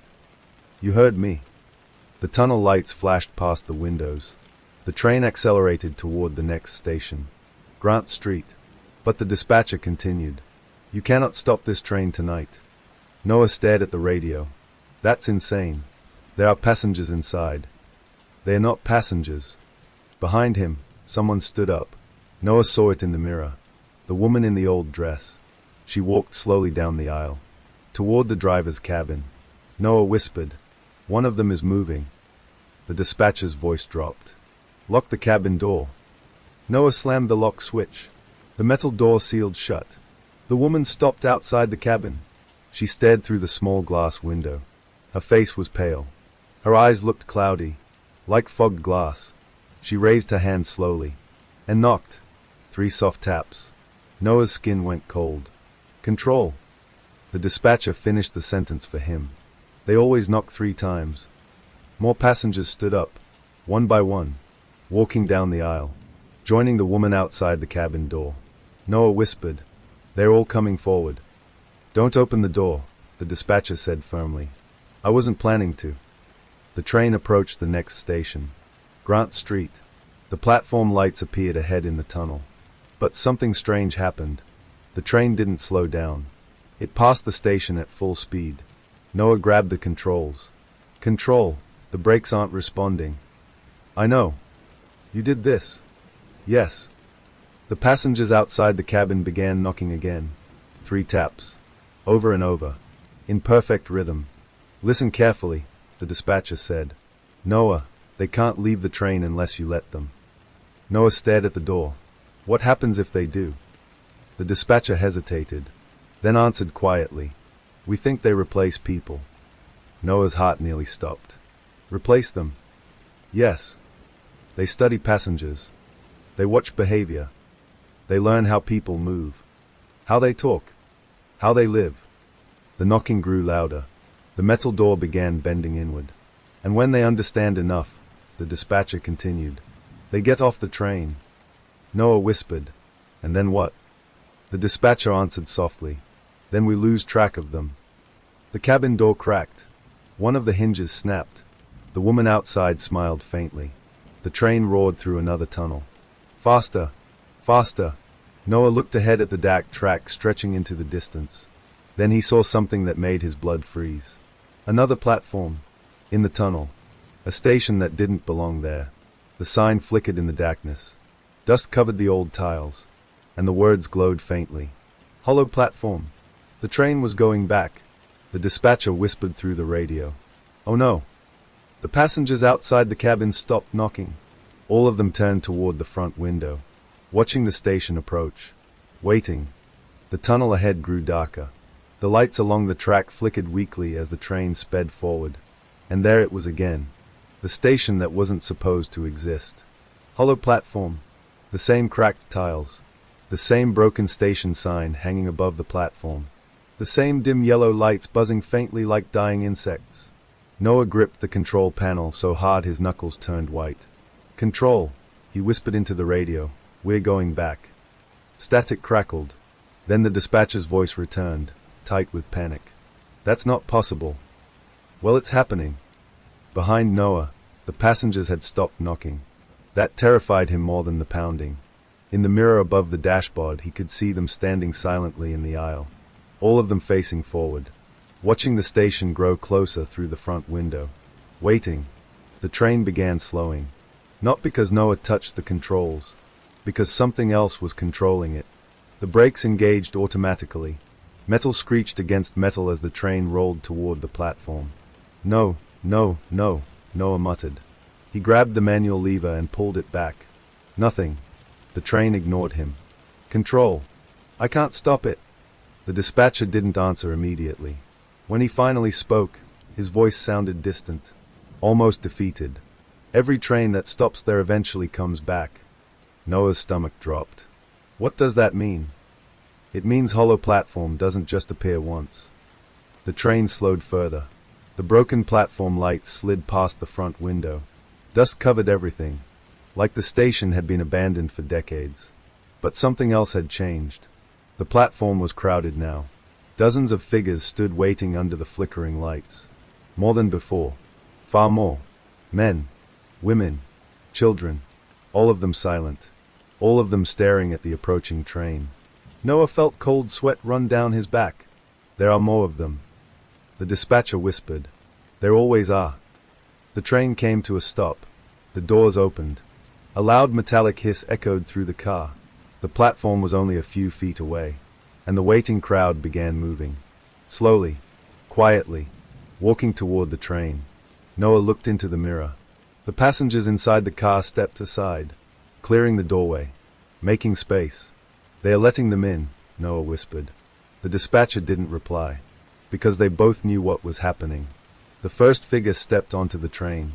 A man wearing a subway conductor's hat, old-fashioned, from decades ago. He walked past the silent passengers already on board, and sat down calmly in an empty seat. Another followed, then another, and another. The train was filling again. New passengers replacing the old ones, or joining them. Noah wasn't sure which was worse. Then someone stepped onto the train that made Noah's heart stop. A man wearing a modern business suit, holding a briefcase. He looked normal, completely normal.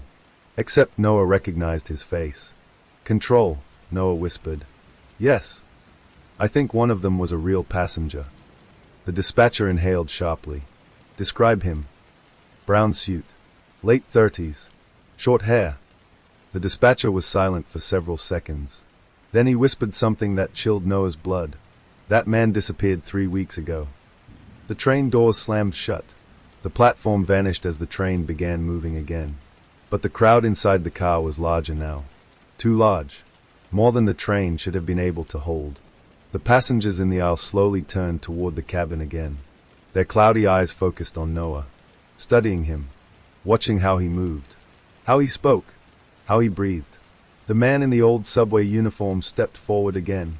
He knocked on the cabin door. 3 slow taps. The door bent inward slightly. The metal frame cracked. They were stronger this time. Noah shouted into the radio. What do I do? The dispatcher answered immediately. You keep the train moving. Where? Anywhere except that station. The train raced deeper into the tunnel, faster than any normal subway speed. The walls blurred past the windows, but the passengers didn't react. They stood calmly, patiently. Then one of them spoke, the woman in the old dress. Her voice sounded dry, like she hadn't used it in years. Driver. Noah froze. Control, they're talking now. The dispatcher's voice trembled. That's new. The woman continued speaking. Driver, you stayed too long. The same words the conductor on the platform had spoken earlier. More passengers began whispering. Soft voices filling the subway car. Hundreds of whispers overlapping, repeating the same phrase. You stayed too long. You stayed too long. You stayed too long. The cabin door cracked further. A piece of metal snapped off and fell to the floor. Noah looked ahead through the windshield. Another station was approaching, but this one looked normal. Bright lights, clean tiles, people waiting. The station sign came into view. Ashford Central, the first stop on the route, the beginning of the line. No, Noah whispered. The train was returning to the city, to real passengers, real people. The dispatcher realized it at the same time. Oh God! If the doors opened at Ashford Central, those things would walk out into the crowd, and no one would know the difference. The passengers outside the cabin smiled. Dozens of pale faces pressed against the glass, watching the station approach. Waiting. The train began slowing. Noah grabbed the emergency brake with shaking hands. "Control, if they get off here." The dispatcher answered quietly. "I know." The station platform was full of commuters, night workers, security guards, cleaning crews, all waiting for the train. The doors prepared to open. Behind Noah, the passengers stood silently, ready, and the train was about to stop. The train slowed as it entered Ashford Central Station. Bright white lights flooded through the front window of the driver's cabin. The platform outside was crowded. Night commuters, cleaning crews, security guards walking their patrol routes, completely unaware of what was inside the subway car. Noah's heart pounded so hard he could hear it in his ears. Behind him, the passengers from hollow platforms stood silently in the aisle. Dozens of them, waiting, watching the doors. The station announcement echoed through the train's speakers. "Now arriving at Ashford Central. Please stand clear of the doors." The brakes screeched. The train came to a stop. Noah stared at the door controls. The door open indicator flashed green. The system was ready. All it needed was one command. Behind him, the man in the old subway uniform stepped closer to the cabin door. He knocked again. 3 slow taps. The cracked metal door shuddered under the impact. It wouldn't hold much longer. Noah grabbed the radio. "Control, we're at the station." "I see it on the monitor," the dispatcher replied. His voice sounded tight with fear. "Don't open the doors." "No kidding." The passengers outside the train windows started approaching. Normal commuters. A woman with a backpack. A janitor pushing a cleaning cart. 2 college students laughing quietly. All of them waiting for the doors to slide open. Noah whispered, "They're right outside." The dispatcher exhaled slowly. "If those things leave the train, we lose them." "What does that mean?" "It means they disappear into the city." Behind Noah, the cabin door bent inward again. Metal groaned. Another hinge snapped loose. The passengers outside the door were pushing harder now. The woman in the old dress spoke again. Her voice was clearer this time. Almost normal. "Driver, open the doors." The other passengers repeated her words in quiet whispers. "Open the doors. Open the doors. Open the doors." Noah stared at the control panel. His finger hovered over the emergency brake. If he triggered it now, the train would lock down. Doors sealed. System frozen. But there was a problem. "Control," Noah said slowly. "Yes." "What happens if we stay here too long?" The dispatcher didn't answer immediately. Finally he said quietly, "They learn." Noah felt a cold wave move through his chest. "What do you mean?" "The longer they stay near real passengers, the better they understand how to act human."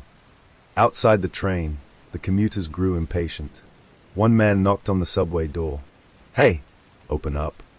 Another passenger waved toward the driver's cabin. "What's the delay?" Inside the car, the passengers from hollow platforms stood perfectly still, listening, watching, learning. The man in the old subway uniform leaned closer to the cracked cabin door. His pale eyes focused on Noah. "You stayed too long." The door frame snapped loudly. A crack split across the metal. Another hit like that would break it completely. Noah grabbed the radio again. "Control, the cabin door won't hold." "I know." "Then what do I do?" The dispatcher took a long breath. When he spoke again, his voice sounded resigned. "There's only one way to stop them." Noah's stomach tightened. "What is it?" "You can't let the train leave this station." Noah frowned. "That makes no sense." "If the train leaves," the dispatcher continued, "they'll keep riding. They'll keep learning. And eventually, they'll find another station." Noah looked back at the cracked door. The passengers outside were pressing harder. The metal frame bent inward another inch. "So what are you saying?" Noah asked. The dispatcher's voice dropped to a whisper. "You have to disable the train permanently." Noah stared at the dashboard. "You mean crash it?" "Yes." The word hung in the air like a heavy weight. Crash the train. At the station. In front of dozens of innocent people. No, Noah said. There has to be another way. There isn't.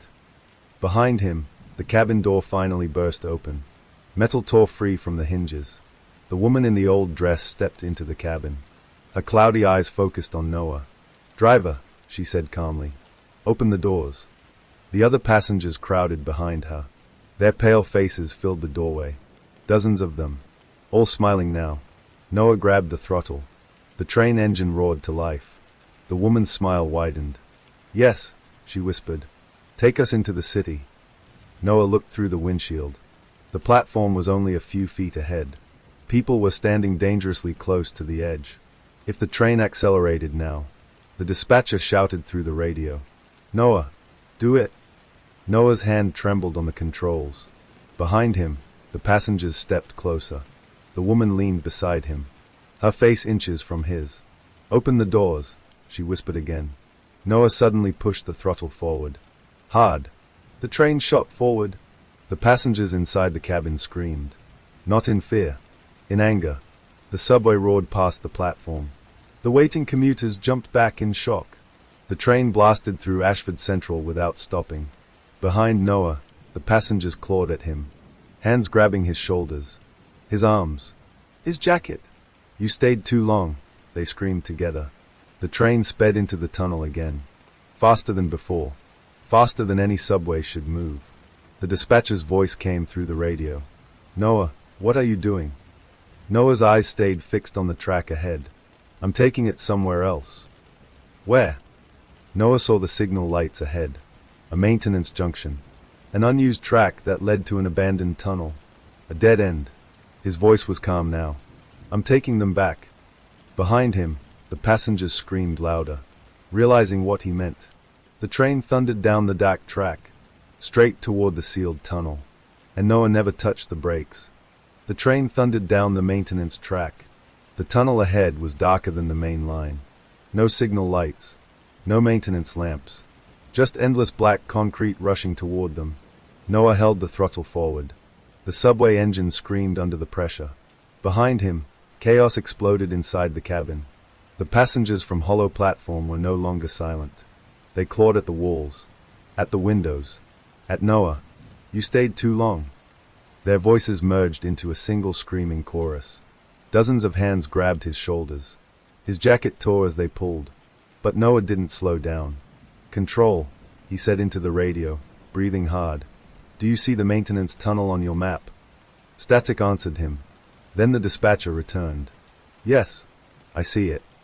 His voice sounded confused. "You're not supposed to be there." "I know." Ahead, a massive steel gate appeared in the tunnel. Rust covered its surface. Old warning signs hung crookedly across the bars. One of them read, "Tunnel sealed, 1987. Noah's pulse raced. "That's it, right?" The dispatcher hesitated. "Yes. That's the tunnel we sealed after the first train disappeared." The passengers heard that. Their screaming grew louder. They pushed forward toward the control panel, trying to reach the throttle, trying to stop the train. The woman in the old dress grabbed Noah's arm. Her grip was unbelievably strong. "You stayed too long," she hissed. "You belong with us now." Noah slammed his elbow into her and broke free. The train sped faster. The steel gate rushed closer. "Control," Noah shouted. "What's behind that gate?" The dispatcher's voice came back, shaky. "We never found out." "What do you mean?" "We sealed it before anyone could go back." The train roared closer. 200 meters. 100. The passengers screamed. Their calm masks were gone now. Their faces twisted in rage. In hunger. In desperation. 50 meters. Noah braced himself. The train smashed through the gate. Metal exploded into the tunnel. The gate tore apart like paper as the subway blasted through it. Sparks rained across the windshield. But the crash never came. The train didn't hit a wall. The track kept going. Noah's breath caught in his throat. What? The sealed tunnel wasn't a dead end. It stretched forward into darkness, much farther than the subway system should go. Behind him, the passengers suddenly stopped screaming. They fell silent, watching the tunnel ahead. The woman whispered something softly. Not to Noah, to the others. "We're home." The train continued rolling forward. Slower now. The engine struggling. Dim lights appeared along the walls. Old ones. Ancient. Not subway lights. Lanterns. Noah stared out the windshield in disbelief. The tunnel walls had changed. The concrete was gone. Replaced by stone. Rough. Carved. The track wasn't new anymore either. The rails looked ancient. Rust covered everything, like the track had existed long before the city above. The dispatcher's voice crackled through the radio.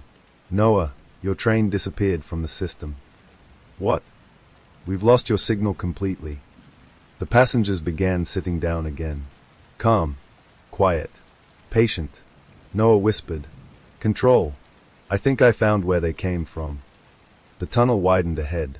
The track curved slowly into a massive underground chamber. Bigger than any subway station. Bigger than any underground structure Noah had ever seen. And there was a platform. Not hollow platform. Something much older. Much larger. Hundreds of figures stood there. Waiting. Noah's heart nearly stopped. The passengers inside the train began standing again. Preparing to leave. The station sign above the platform flickered dimly. Dust covered the letters. But Noah could still read them. Terminal 0. The train slowed. Noah grabbed the brake.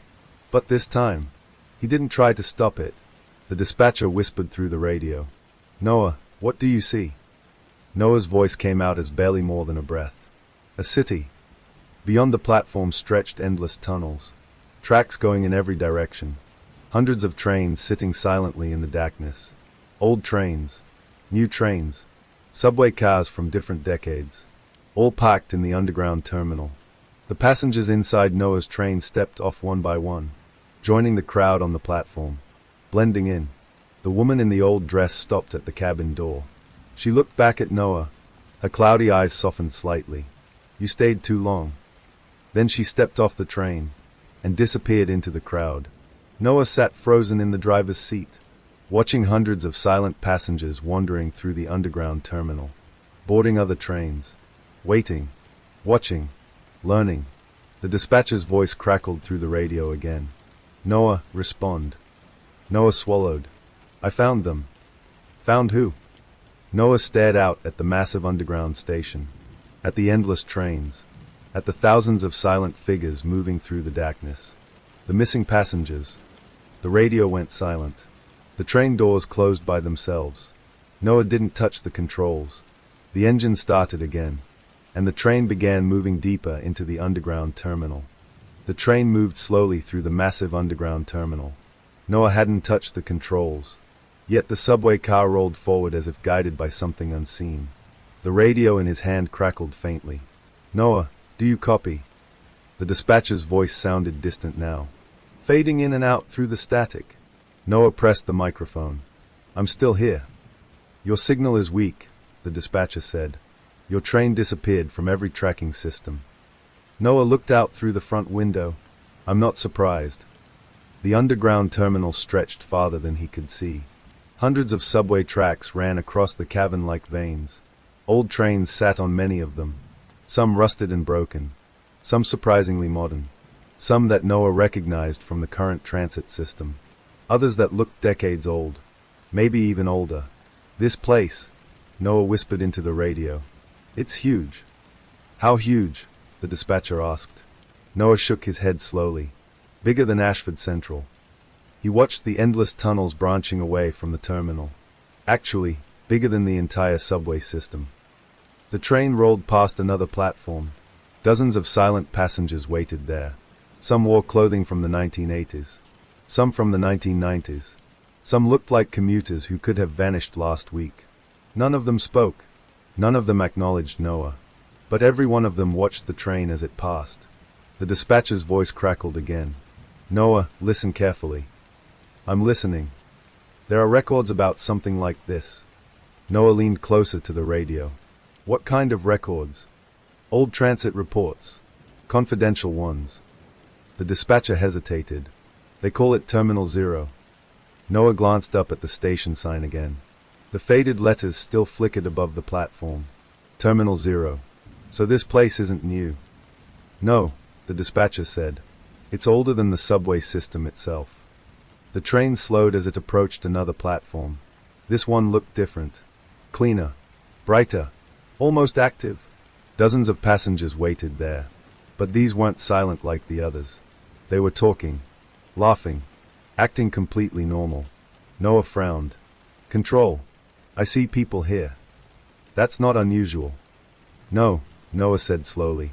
These ones look alive. One man stepped onto the platform edge. He wore a modern jacket and carried a phone. He waved at the train, just like any normal commuter trying to flag down a subway. Noah whispered, "Are those real people?" The dispatcher took a long breath. "Yes." Noah's stomach dropped. "Wait, what?" "Some passengers who arrive at Terminal 0 never go back to the surface." "Why?" The dispatcher answered quietly. "They choose to stay." The train rolled past the platform slowly. The man with the phone shouted something. Noah couldn't hear it through the glass. But the man looked desperate, begging the train to stop. "Control, he looks trapped." The dispatcher sighed. "Most of them are." The train continued forward. Noah watched the platform disappear behind him. Why would anyone stay here? "Because Terminal 0 isn't just a station," the dispatcher said. "It's a network." Noah looked ahead again. The tunnel split into multiple directions. Tracks going left, right, down, even deeper underground. "How many tunnels are there?" Noah asked. "No one knows. But every few years," the dispatcher continued, "a train disappears somewhere in the city." Noah felt a chill run through him. "And they all end up here?" "Yes." The train slowed again. This time it stopped completely, right in the middle of the terminal. Noah stared at the control panel. "I didn't stop it." "I know," the dispatcher said. "Something else did." The cabin door creaked open behind him. Noah turned slowly. The subway car was empty. Every passenger from Hollow Platform had left. The seats were silent. Still. But someone was standing in the doorway. A man in a black transit uniform. Much older than the others Noah had seen earlier. The uniform looked ancient. The badge on his chest was rusted. "Driver," the man said calmly. Noah swallowed. "Who are you?" The man stepped inside the cabin. "My name doesn't matter anymore." His voice was calm. Tired. Like someone who had been waiting a very long time. "I operate Terminal 0. Noah blinked. "You operate it?" The man nodded. "Someone has too." Noah looked around the massive underground terminal again. "You mean, you run this entire place?" "Yes." The dispatcher spoke through the radio. "Noah, who are you talking to?" Noah answered quietly. "A conductor." The dispatcher went silent. The old conductor looked at the radio, then slowly closed the cabin door, cutting the signal. The static vanished. "You won't need that anymore," the conductor said. Noah stared at him. "Why?" The conductor pointed out the front window. "To the endless underground tracks. Because you stayed too long." Noah's heart sank. Those same words again. "You mean I can't go back?" The conductor shook his head slowly. "No one who reaches Terminal 0 ever does." Noah looked out at the massive underground station. At the trains. At the wandering passengers. At the tunnels disappearing into darkness. "This place, it's a second subway system." "Yes." "But no one built it," the conductor said. "It grew." Noah frowned. "Grew?" "Every lost train adds another track. Every missing passenger adds another platform." Noah whispered. "So this place is expanding?" The conductor nodded. "Every year." Then he stepped closer to Noah and placed an old conductor's hat on the control panel. "Which means," he said quietly, "we always need new drivers." Noah stared at the hat, then slowly looked back out at the endless tunnels of Terminal 0. The train engine started again, and somewhere deep beneath the city, a new route opened. The train sat silently in the middle of Terminal 0. The engine hummed softly. Dim yellow lights stretched across the cabin, barely illuminating the endless maze of tracks and platforms. Noah stared at the old conductor's hat resting on the control panel. It looked worn, dusty, as if it had been passed between many hands over the years. Too many. The old conductor stood beside him in the cabin, watching patiently, like a man waiting for an answer he already knew. "You should put it on," he said calmly. Noah didn't move. I'm not staying here. The conductor smiled faintly. They all say that. Noah looked out through the windshield again. The underground terminal stretched forever. Hundreds of trains sat motionless across the tracks. Each one dark, abandoned, or waiting. How many drivers are here? Noah asked. The conductor leaned against the cabin wall. More than you'd think. Give me a number. The conductor shrugged slightly. Enough to keep the trains moving. Noah turned to face him. You mean there are drivers running this place right now? Yes. Where? The conductor pointed toward the deeper tunnels branching from Terminal 0. Out there. Noah followed the direction of his finger. The tunnels curved away into darkness. Dozens of them. Hundreds maybe. Tracks disappearing into places no subway map had ever shown. What are they doing? Noah asked. The conductor answered simply. Driving. Noah frowned. Driving where? The conductor's eyes drifted toward the passengers wandering across the platforms. The silent figures. The lost commuters. The ones who had disappeared over the decades. Bringing them home, he said. Noah felt a cold knot tighten in his stomach. Home? The conductor nodded. To Terminal 0. Outside the train window, a distant subway engine roared. A train appeared in one of the far tunnels. Its headlights cut through the darkness as it rolled slowly into the terminal. Noah leaned forward. Another subway train. But it looked different. The paint was older. The design outdated. A model that hadn't been used in decades. What year is that train from? Noah asked. The conductor glanced at it. 1987. Noah's chest tightened. The one that disappeared. Yes. The train rolled slowly to a stop at a nearby platform. The doors opened. Passengers stepped out. Men and women wearing clothing from the late 1980s. Confused. Disoriented. Like they had just woken up from a long sleep. Noah whispered. They are still arriving. The conductor nodded. They always are. A man stepped out of the train's driver cabin. Noah immediately recognized the uniform. Subway operator. Just like him. But the man looked exhausted. His hair was gray. His face older than it should have been. That driver vanished 39 years ago, the conductor said. He finally found his way back. Noah stared at the man. Back? Yes. To Terminal 0. The driver stumbled across the platform. Passengers surrounded him. The silent ones. The ones who had arrived years earlier. They welcomed him quietly. Like someone returning home. Noah whispered. Does he know what happened? No, the conductor replied. And eventually, it won't matter. Noah looked down at the conductor's hat again. Why do you need drivers? The conductor stepped closer to the window, watching the distant tunnels. Because Terminal 0 is growing. Noah frowned. You said that before. Yes. But growth requires movement. The conductor pointed to the hundreds of trains resting across the tracks. These trains don't appear by themselves. They have to be driven here. Noah finally understood. You're saying drivers bring the trains here. The conductor nodded. Exactly. Noah's stomach sank. So every train that disappears gets driven down here. Yes. The realization made Noah feel sick. Which means he couldn't finish the sentence. The conductor did it for him. Which means every missing driver eventually becomes part of Terminal 0. Another train engine roared somewhere deeper in the tunnels. Then another. And another. Noah listened carefully. There were dozens of trains moving in the darkness. Maybe hundreds. Where are they going? He asked. The conductor's eyes glinted slightly. Back to the city. Noah blinked. What? The conductor pointed at a massive tunnel on the far side of the terminal. Unlike the others, this one had signal lights glowing inside it. Modern ones. Connected to the real subway system. That tunnel leads back to the surface, the conductor said. Noah stared at it. You mean trains leave this place? Sometimes. Noah's mind raced. Those trains go back to the city, full of passengers. The conductor nodded slowly. Yes. Noah whispered. Passengers who were lost. Yes. Passengers who have been here for years. Yes. Noah felt his heart pounding. You're sending them back. The conductor shook his head. Not exactly. Noah looked at him. What does that mean? The conductor gave a tired smile.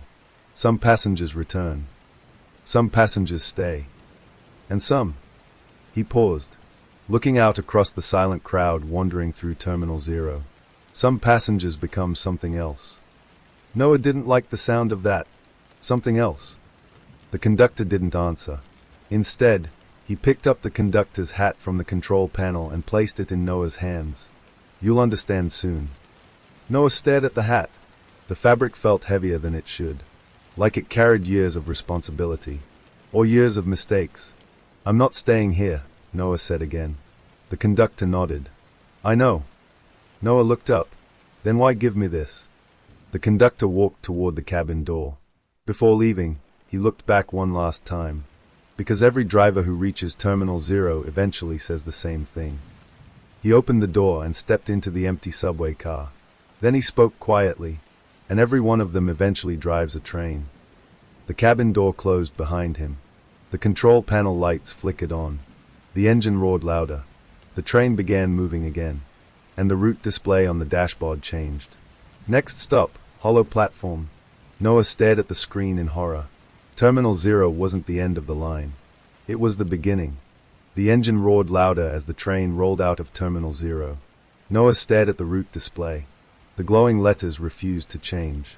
Next stop, hollow platform. His hands hovered over the control panel. But he didn't touch anything, because nothing on this train belonged to him anymore. The cabin lights flickered softly. Behind him, the empty subway car rattled as the train picked up speed. For the first time since leaving Ashford Central, no passengers stood inside the car. No pale faces. No silent watchers. Just rows of empty seats stretching into the darkness. But Noah knew that wouldn't last. He could already hear something far behind him in the tunnels. Other trains. Engines echoing through the underground network. Moving through Terminal 0. Returning to the city. Or bringing more passengers down. The radio crackled suddenly. A weak signal forced its way through the static. Noah, if you can hear me, respond. The dispatcher, still trying to reach him. Noah grabbed the microphone. I'm here. Relief burst through the radio. Oh, thank God. You disappeared from the system, the dispatcher continued. All your signals vanished. Noah stared out at the dark tunnel rushing toward him. I found the place where missing trains go. The dispatcher's voice went quiet. You mean hollow platform? No. Noah swallowed. Something bigger. He described what he had seen. The endless underground terminal. The hundreds of trains. The lost passengers wandering the platforms. The conductor who ran everything. The dispatcher listened in silence. When Noah finished, the man finally spoke. I was afraid of that. You knew? Noah asked. Not exactly, the dispatcher replied. But there were rumors. Noah tightened his grip on the microphone. What kind of rumors? That hollow platform wasn't the destination. The dispatcher paused. It was a doorway. The train sped through another long tunnel. Lights flickered along the walls. The route display beeped softly. Next stop, hollow platform. Noah whispered. I'm heading there again. The dispatcher inhaled sharply. That's bad. Why? Because trains that leave Terminal 0 usually bring something back. Noah frowned. What do you mean something? The dispatcher answered slowly. Passengers. The train began slowing. The rails screeched softly. Ahead, the familiar dim lights of hollow platform flickered into view. The same broken station sign. The same cracked tiles. The same dusty air. But something was different this time. The platform wasn't empty. Dozens of people stood waiting. Real people. Not the silent figures from before.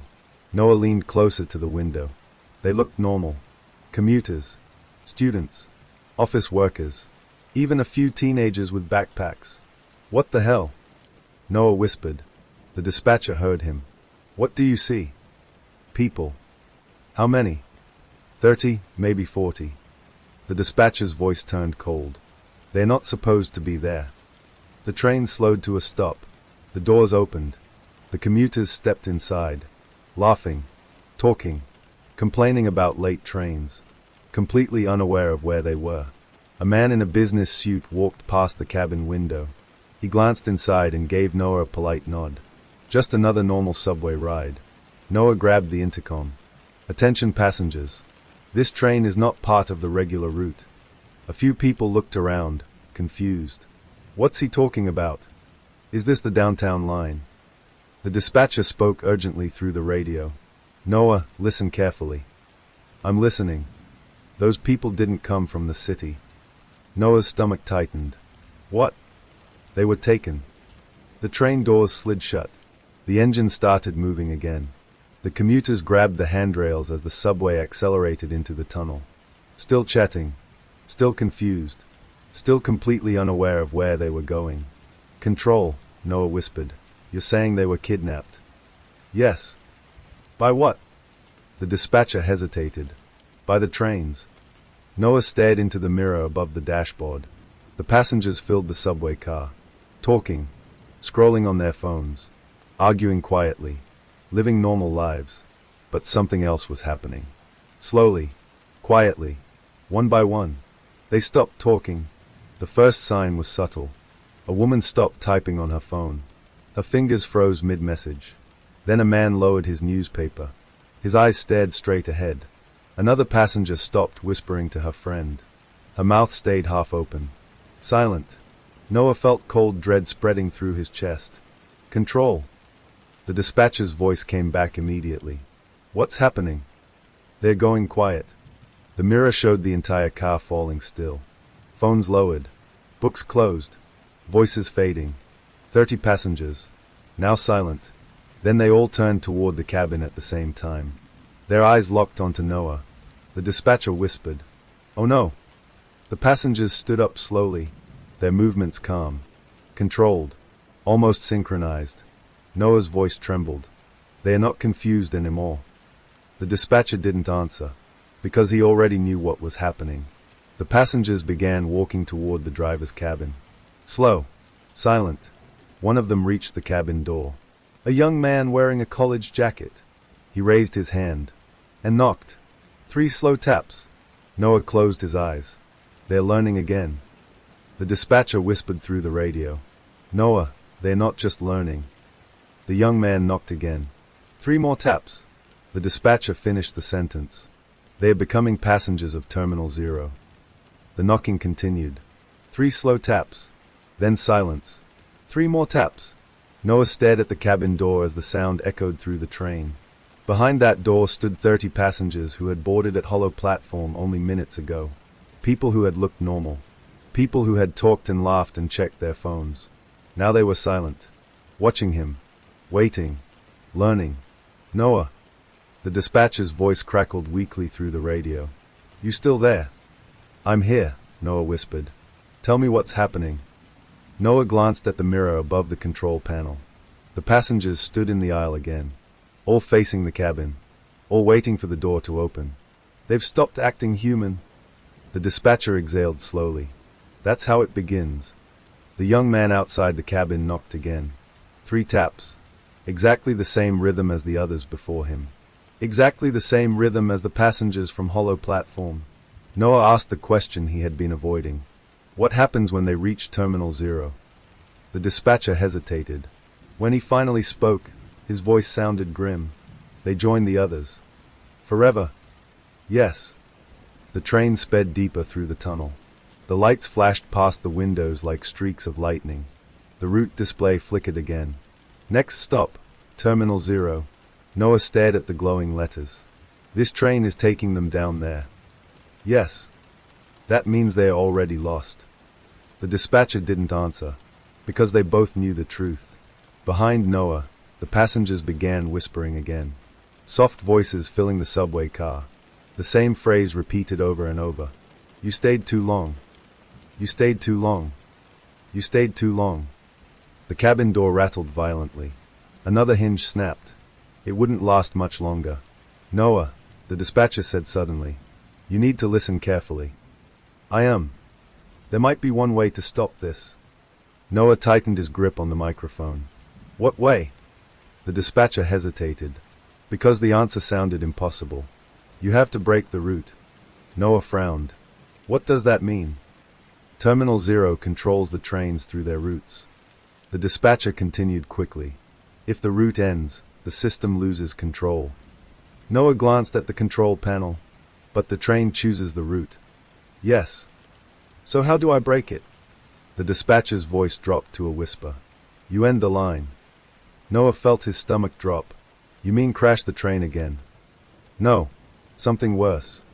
The dispatcher paused before finishing. You destroy the track. The cabin door burst open. Metal tore apart as the passengers pushed through. The young man stepped into the cabin first. His eyes cloudy. His smile empty. Driver, he said calmly. Take us home. Noah ignored him. Control, there's no way to destroy subway tracks from inside a train. There is, the dispatcher replied. Emergency derail. Noah froze.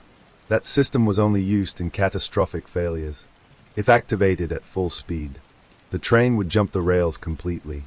You're asking me to kill everyone on this train. The dispatcher's voice cracked. If you don't, Terminal 0 keeps growing. The passengers surrounded Noah now, standing inches away, watching him carefully, studying his every movement. You stayed too long, they whispered together. The train burst out of the tunnel into another underground station. But this one wasn't hollow platform. It wasn't Terminal 0 either. The station sign flashed past the window. Ashford Central. Noah's breath caught. The train had returned to the city. Hundreds of commuters stood on the platform, waiting, unaware of the danger. If the doors opened, 30 passengers from Terminal 0 would walk into the crowd, and no one would know the difference. The train began slowing automatically. The doors prepared to open. Behind Noah, the passengers smiled. The young man spoke again. Open the doors. Noah looked at the emergency derail lever. Red. Heavy. Final.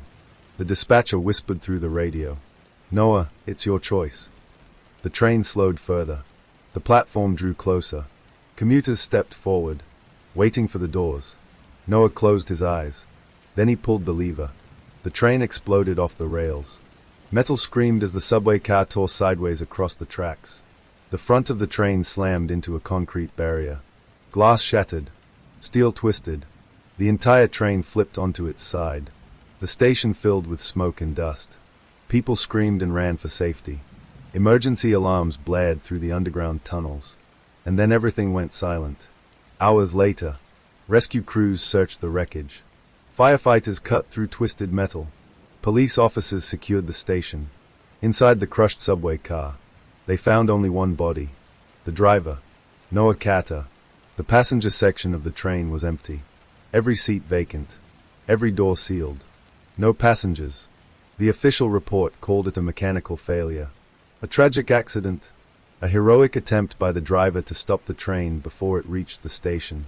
But far beneath the city, deep in the endless tunnels of Terminal 0, another train rolled slowly into the underground terminal. Its doors opened. 30 passengers stepped onto the platform. Silent. Patient. Waiting. And at the front of the train, a new driver sat in the cabin, wearing an old conductor's hat. His eyes stared forward, cloudy, empty, and the route display above the dashboard flickered. Next stop, hollow platform.